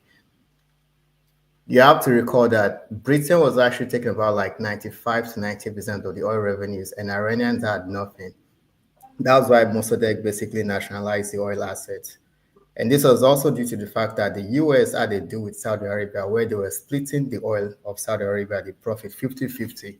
So that prompted the Iranians to actually act on that, to negotiate a better deal, which the British were not acquiescing to. So that led to the ouster of Mossadegh was assassinated, and then the Shah of Iran, which Mr. James actually mentioned, came in. He had death squad. He actually crushed dissidents. It was in the mosque that people were actually able to structure themselves and overthrow the king, who was more or less British American puppet. We need to look at some correlations here. Apartheid South Africa was supported by US, Britain. They had a nuclear bomb. When Iran was also a US ally, they had a nuclear program. At some point where the friendship basically collapsed, Iraq, being assisted by the US and their allies, they actually gave Saddam chemical weapons to use against Iran, but the Iranians, they fought and they held their turf. It's equally the same hypocrisy we see when Israel has nuclear weapon. They never signed the NPT. They are not a member of the IAEA, but then they are expecting the Iranians, especially when the US intelligence actually said there is no sign whatsoever that they're actually developing nuclear weapon. So we can talk about the enrichment level that's about 60%. It still doesn't mean they're actually going to create a nuclear bomb, because if you have a nuclear submarine program, you need an enrichment level of over 60 to actually get that working. Then you need to look at the fact that how many countries has Iran attacked? Yes, they may have their proxies, but Israel is also America's proxy. You look at the entire Middle East, Saudi Arabia, Qatar, Kuwait, Bahrain, Oman, UAE, they're all under the US pockets. They have military base across that region. If you look at oil prices from around 1930s to 1973, It was relatively flat. The time Israel attacked, the Arab war with Israel, they had their war, and then the king of Saudi, King Faisal, he was pissed at the Americans for supporting Israel. He then had this OPEC embargo where oil price shot up. You guys must be older to know at some point Naira had more value than the US dollar because of the oil price increase in the early 1970s. Well, what we don't know is that King Faisal, was actually assassinated. My roommates in college were from Saudi Arabia, so they know all this. So that King Faisal was assassinated, and then you have this petrodollar recycling system where any oil that the OPEC countries sell has to be sold in US dollar, regardless of who's buying it. It has to be sold in the US dollar, and then the profits, their savings, is actually recycled back to the US banking institution, basically buying back US debt. Basically, America is using their sales of oil to actually spend back home. So Iran is the only country that they don't control. And the banks in London, the banks in New York would like to have their hands on Iranian oil. So they will find different ways to go about taking their oil. The deal that Donald Trump was actually trying to do with the Iranians, negotiating the nuclear treaty and whatnot, it is very, very similar to the Anglo-Americans. When they would have treaties with the Native Americans in the US, they will law them, give them a sense of security guarantee, only to scalp them and slaughter them. It's the same rule book that they are using. You see that same thing where the stuff is going on in Benue State. It's like apartheid in South Africa. The Brits would always leave their henchmen to rule their colony once they are leaving. The same thing is also going on in Nigeria, where they left the Fulani folks in charge, and there's killings going on in the Middle Belt. The Fulanis, not all, but some of them are actually our own version of apartheid, or the Zionists in South Africa, actually laying waste to people left and right because of resources they have there. And all these resources they are taking in Nigeria from Plateau State to Benue. Where are they going? They are going to the west. So it's I really like Mr. James' take on that. I think the war in the Middle East, Israel took forever to find the terrorists that actually kidnapped their people in the Gaza war, but they were very, very quick and precise to get the scientists, the military folks in Iran. Can't you see the distortion there? The Western nations or the global North, they've shown us a stark divide between the global North and the global South, and they will do whatever it takes to take what they want. If it means the Zionists, who the Europeans never really like, because we go back in history, it was the Europeans that executed the Jews long before Hitler. I'm almost done. Yeah, because we have another. I'm almost done. I'm actually just concluding. Okay. The Ottomans that ruled Palestine, Jews were there. They didn't touch them. So the Western nations have showed us that if it means using the Fulani, not all Fulanis are bad in Nigeria. So I'm not saying, if it means using some of them to actually destabilize, which there is no logical reason why they would want Nigeria, the largest black country, to do well. If it means they have to use people amongst us to divide, to destabilize us, it's the same thing they have to do to get hold of Iran, the last country, especially when the Bush administration said they are after Iraq, they will topple Sudan, Libya, Syria. So they are going about what they are doing very well. We have amnesia. We lack long-term memory. We don't think ahead. They don't forgive those they don't like. So that's all I have to say. And thank you very much, Mr. James, for touching a lot. It's like you and I actually, thinking along the same thought process. So yeah, I'm done. Thank you. Thank you, Festus. I have not seen you before, so you're always welcome here to join us and give us a well-informed understanding of what's going on.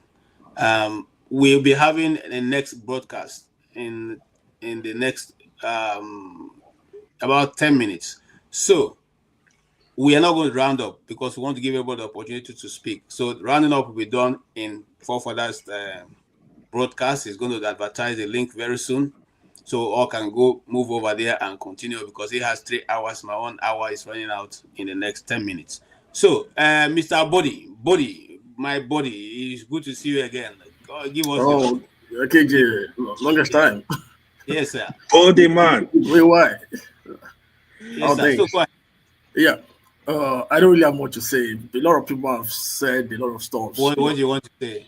My take basically on this, like you have the bandits, the gangs having their few days.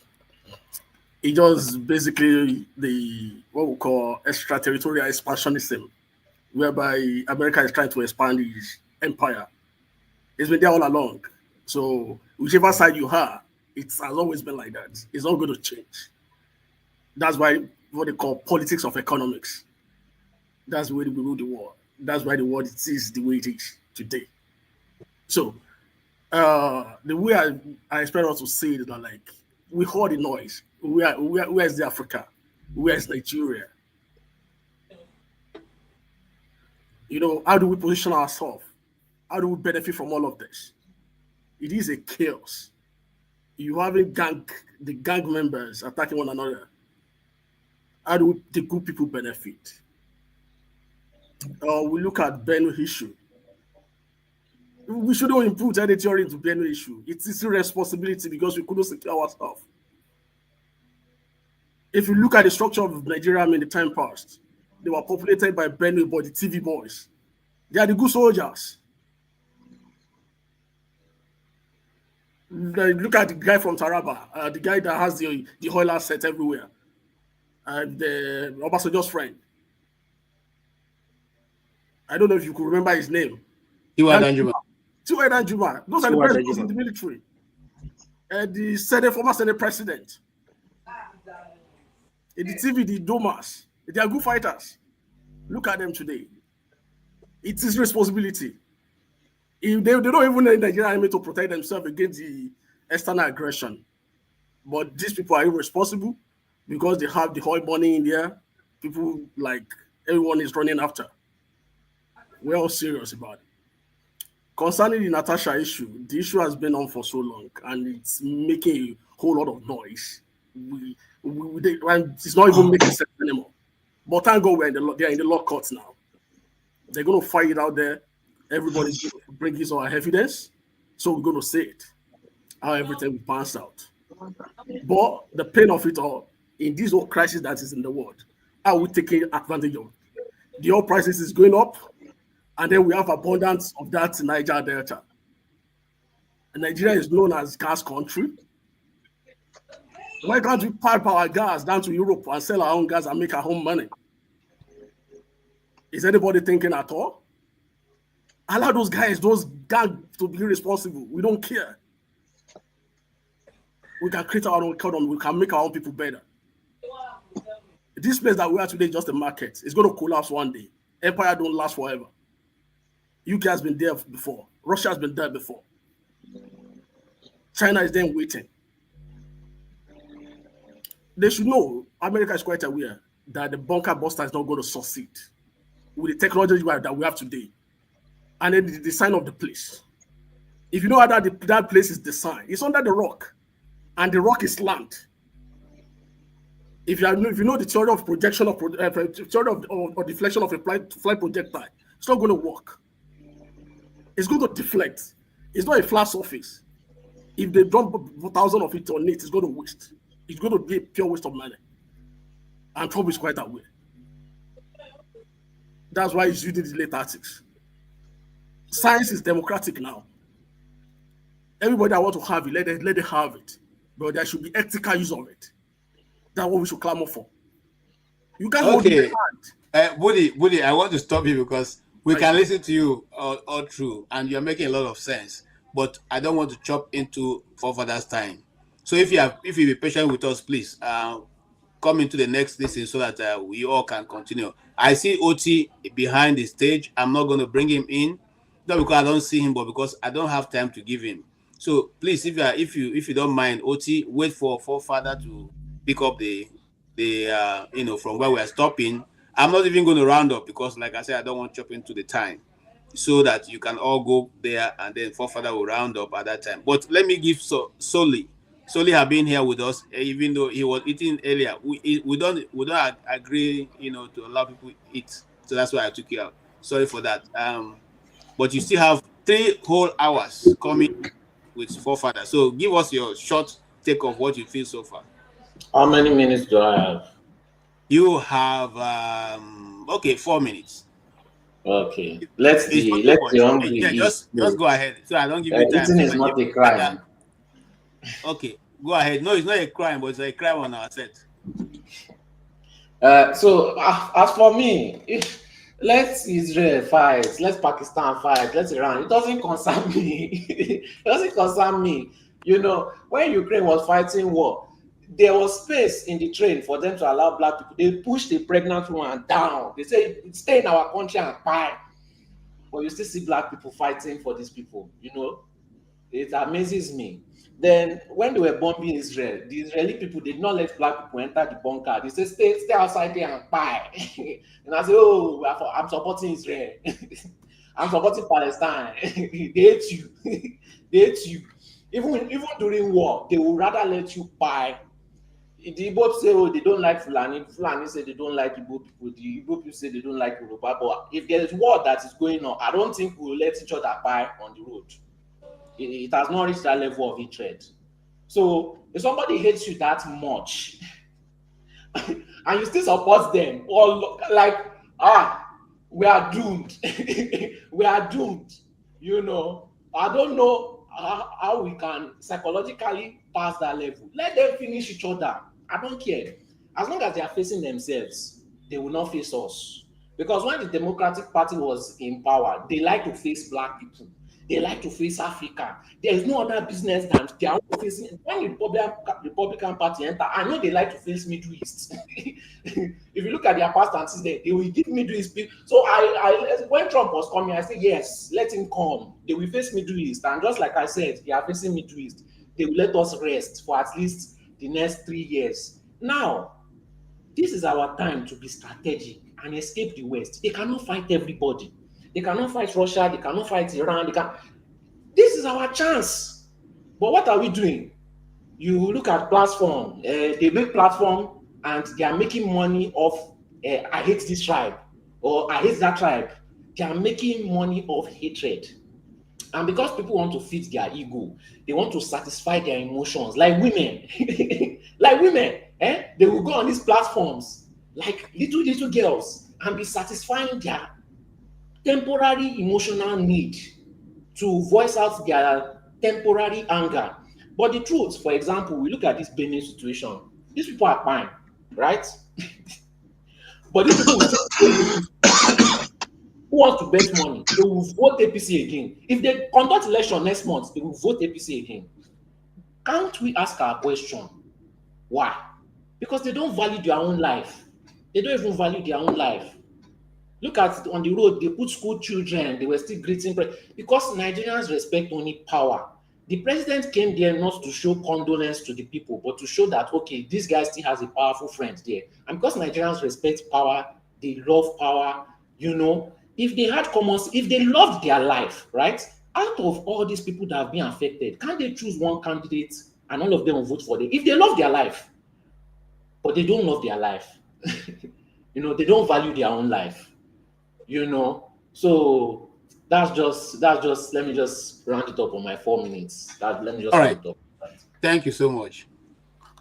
Thank you so much. I appreciate your contribution, and it makes a lot of sense. Do we really value the Nigerian life? That question will be answered by forefather. They value the life of Israeli because their Bible tells them so. All right. Thank you so much. Jide, I know you have a lot to say, but you have to compress it to the next 3 minutes. All right. Okay. Go ahead. Thank you so much, KG. Good to see everyone. Hi, everyone. My fellow panelists, those listening, and those on the comment section. I greet everyone. So yeah, I've listened to everybody, and I've listened to a lot of elaborate ideas and opinions about what's going on with the Iran-Israeli conflict, and also I've also had some interesting views on the genocide going on in Benue State.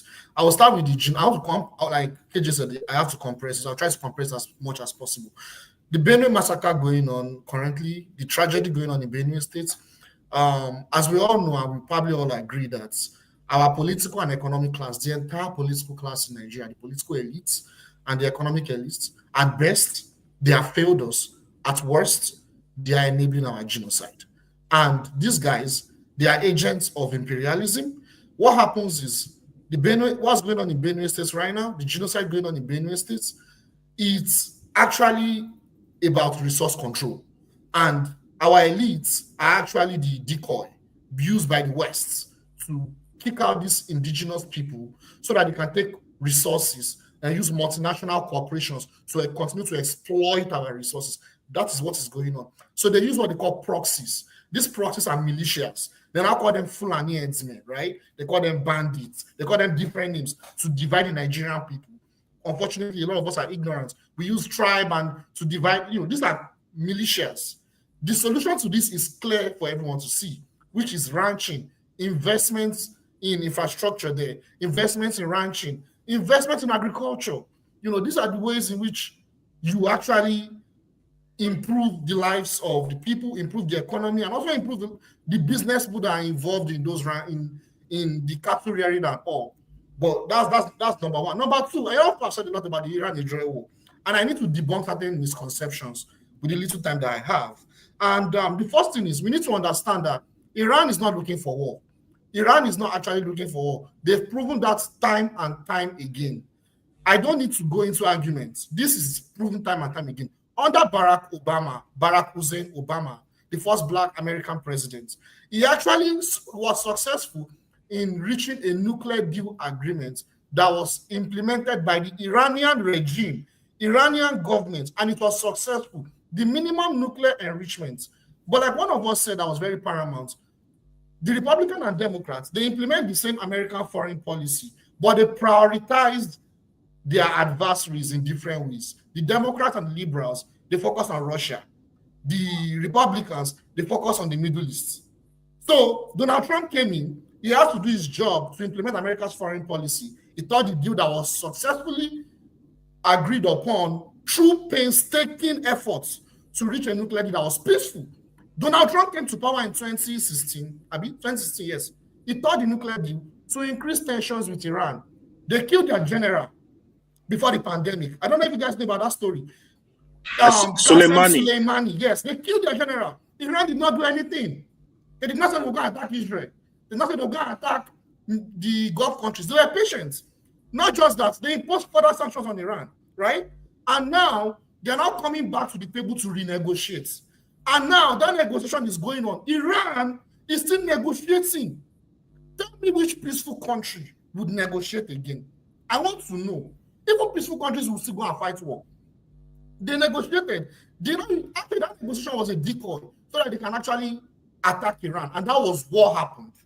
My third point is Iran, this is going to be a potential third world war. Currently, it's a regional war that may escalate into a third world war because Russia and China have said they are supporting Iran, and they have also talked about the fact that they are willing to help Iran. You know why I love that country? They are self-sufficient. They've been under 50 years of sanctions, am I saying? Close to 50 years of sanctions. 48 years. 48 years of sanctions. Nigeria is not under any sanctions. Look at our country, very useless. Iran is under over 40 years of sanctions, and they're able to develop technology. They're able to, in fact, their country is self-sufficient. That's why all over the world, as I'm talking, they respect Iran. Not because they are Muslim. No one gives a shit about religion like us.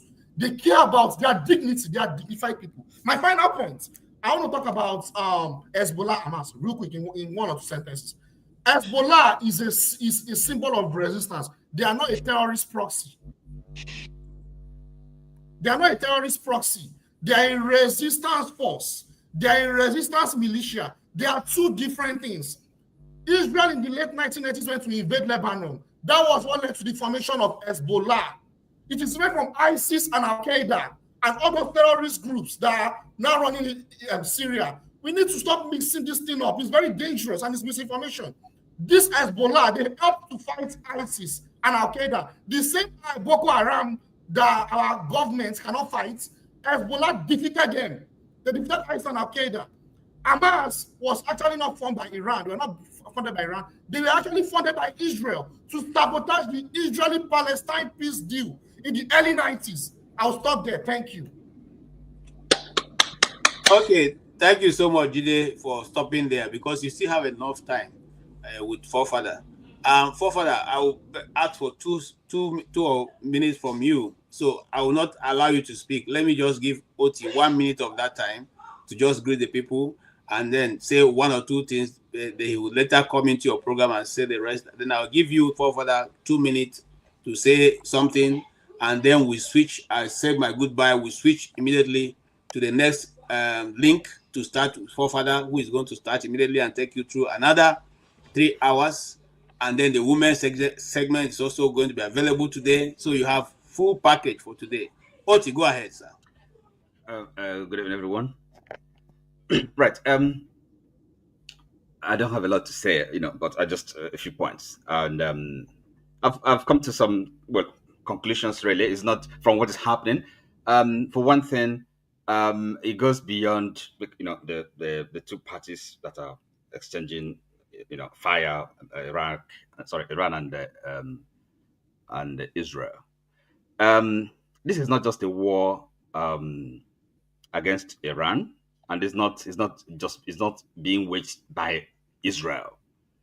It's really what has come to the fore. It's been brought to the sharp relief. Is somebody like forefathers here and Jide, they harp on this, and we can see that, you can understand it. But of course, maybe how we respond may be different, but the analysis, this question of geopolitics and really Western imperialism, that's what it's called.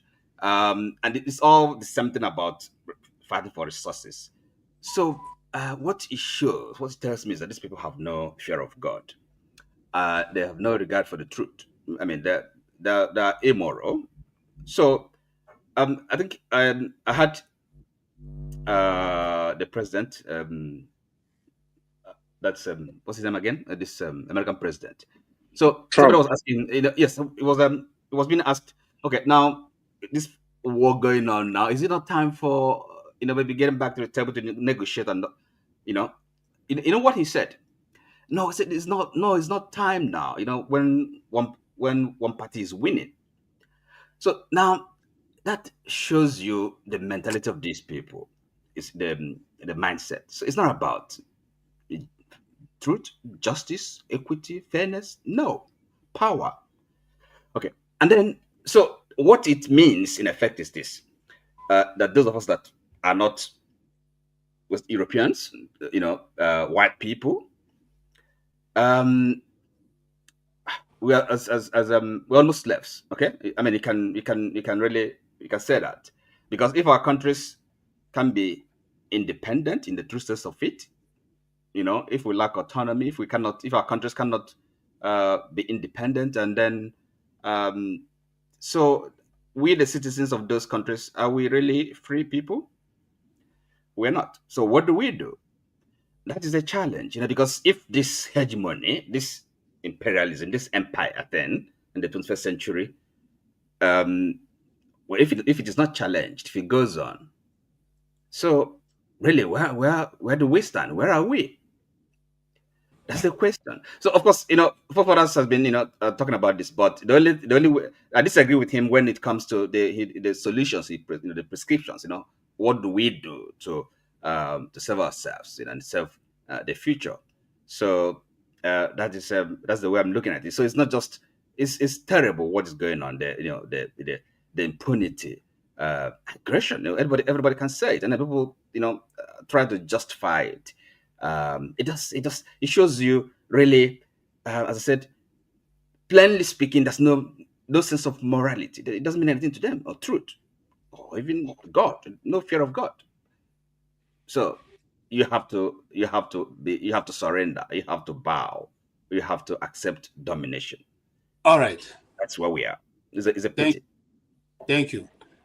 I know that you have something different to say, and that's why I just said let's spare you 2 minutes, but you took more than that. Anyway, all the same, forefather, you want to say something now, or you want to wait for at least say something, because you're here. It's not good for you to be here and not say anything. After all this time that I've spent here, it will be unfair.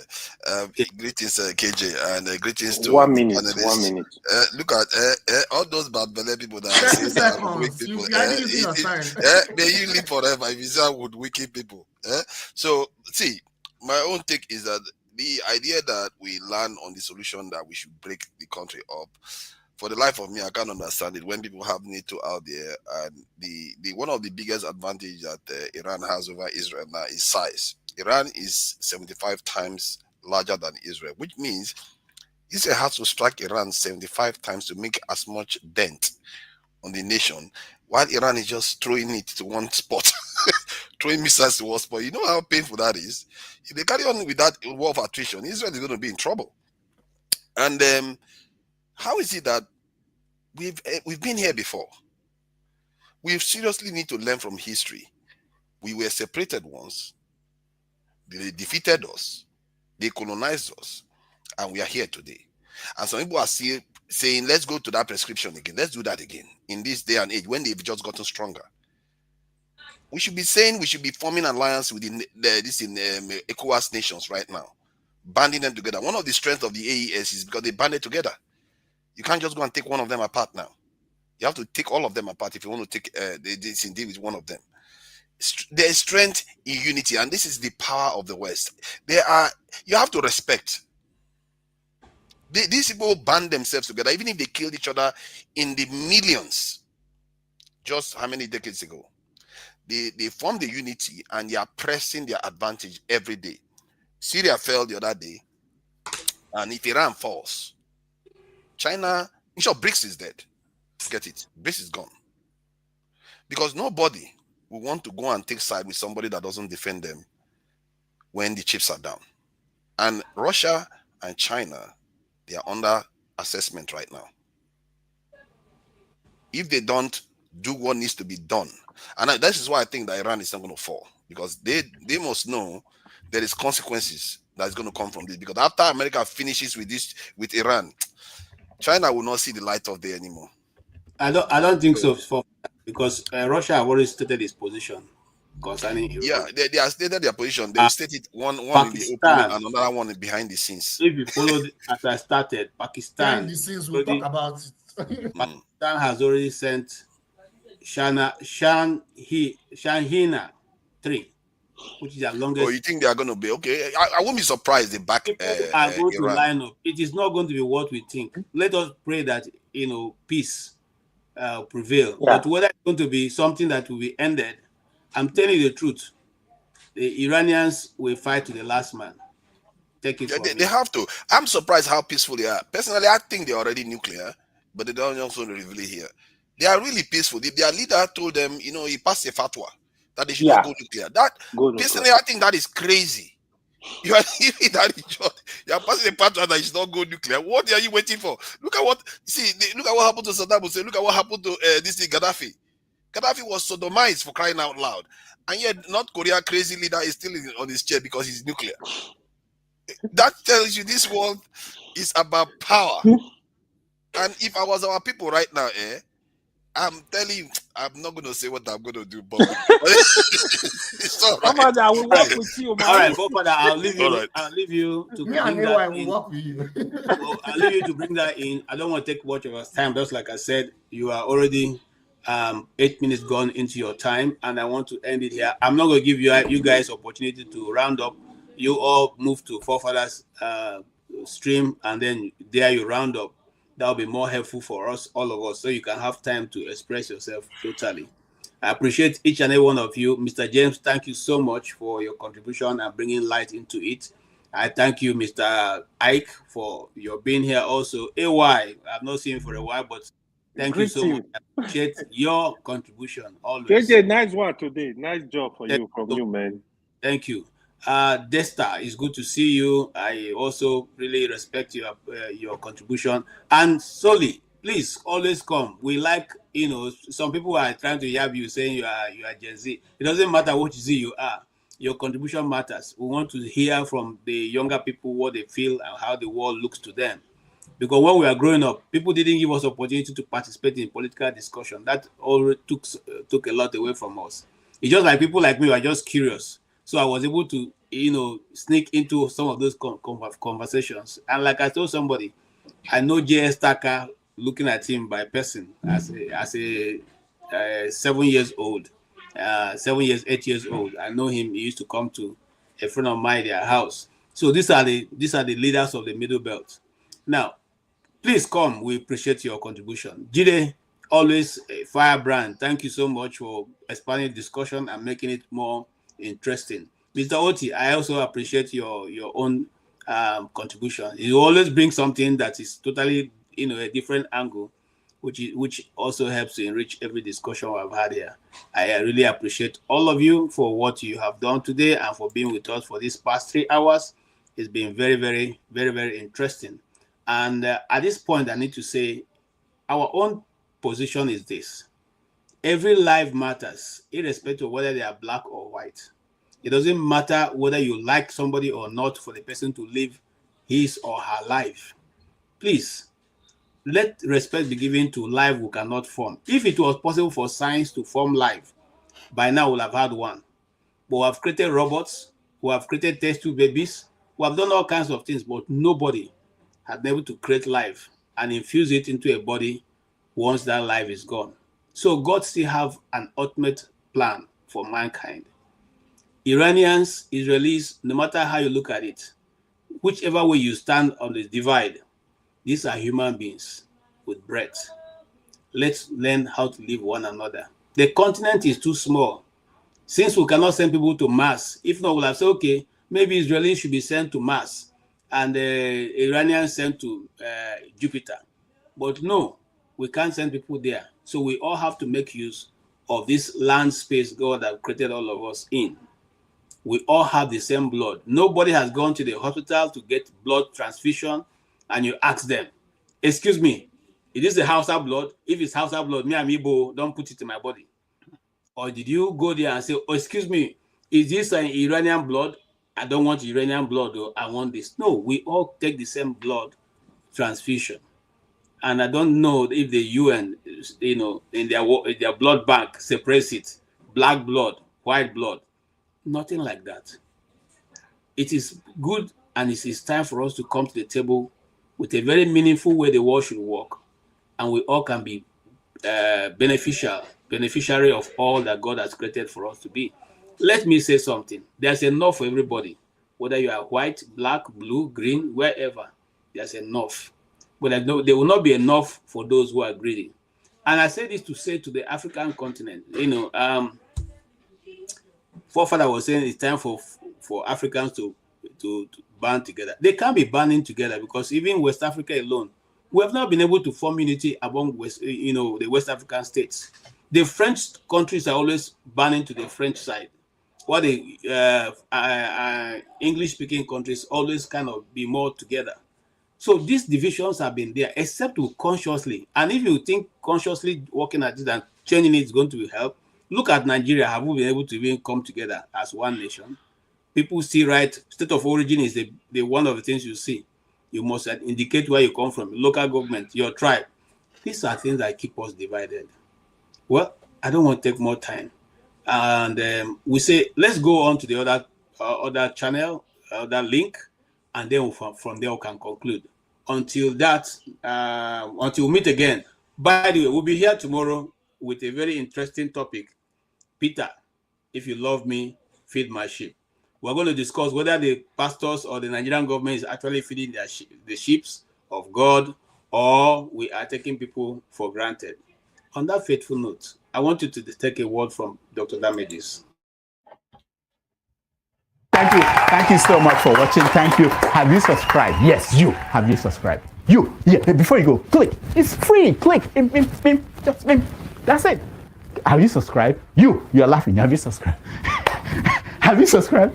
Thank you. Thank you. Thank you. Hey, madam. Thank you so much. I can see you. We have to get to 100,000 subscribers. By the end of the year, how are we going to do that if you don't subscribe? Yes, you. Yes, you're about to click off. Why? Have you subscribed? It's free. If you don't, ask your son. Ask your daughter. How to? Just one click. Thank you. Thank you. I see you. Aha. Thank you very much. Thank you very much. I'll see you tomorrow.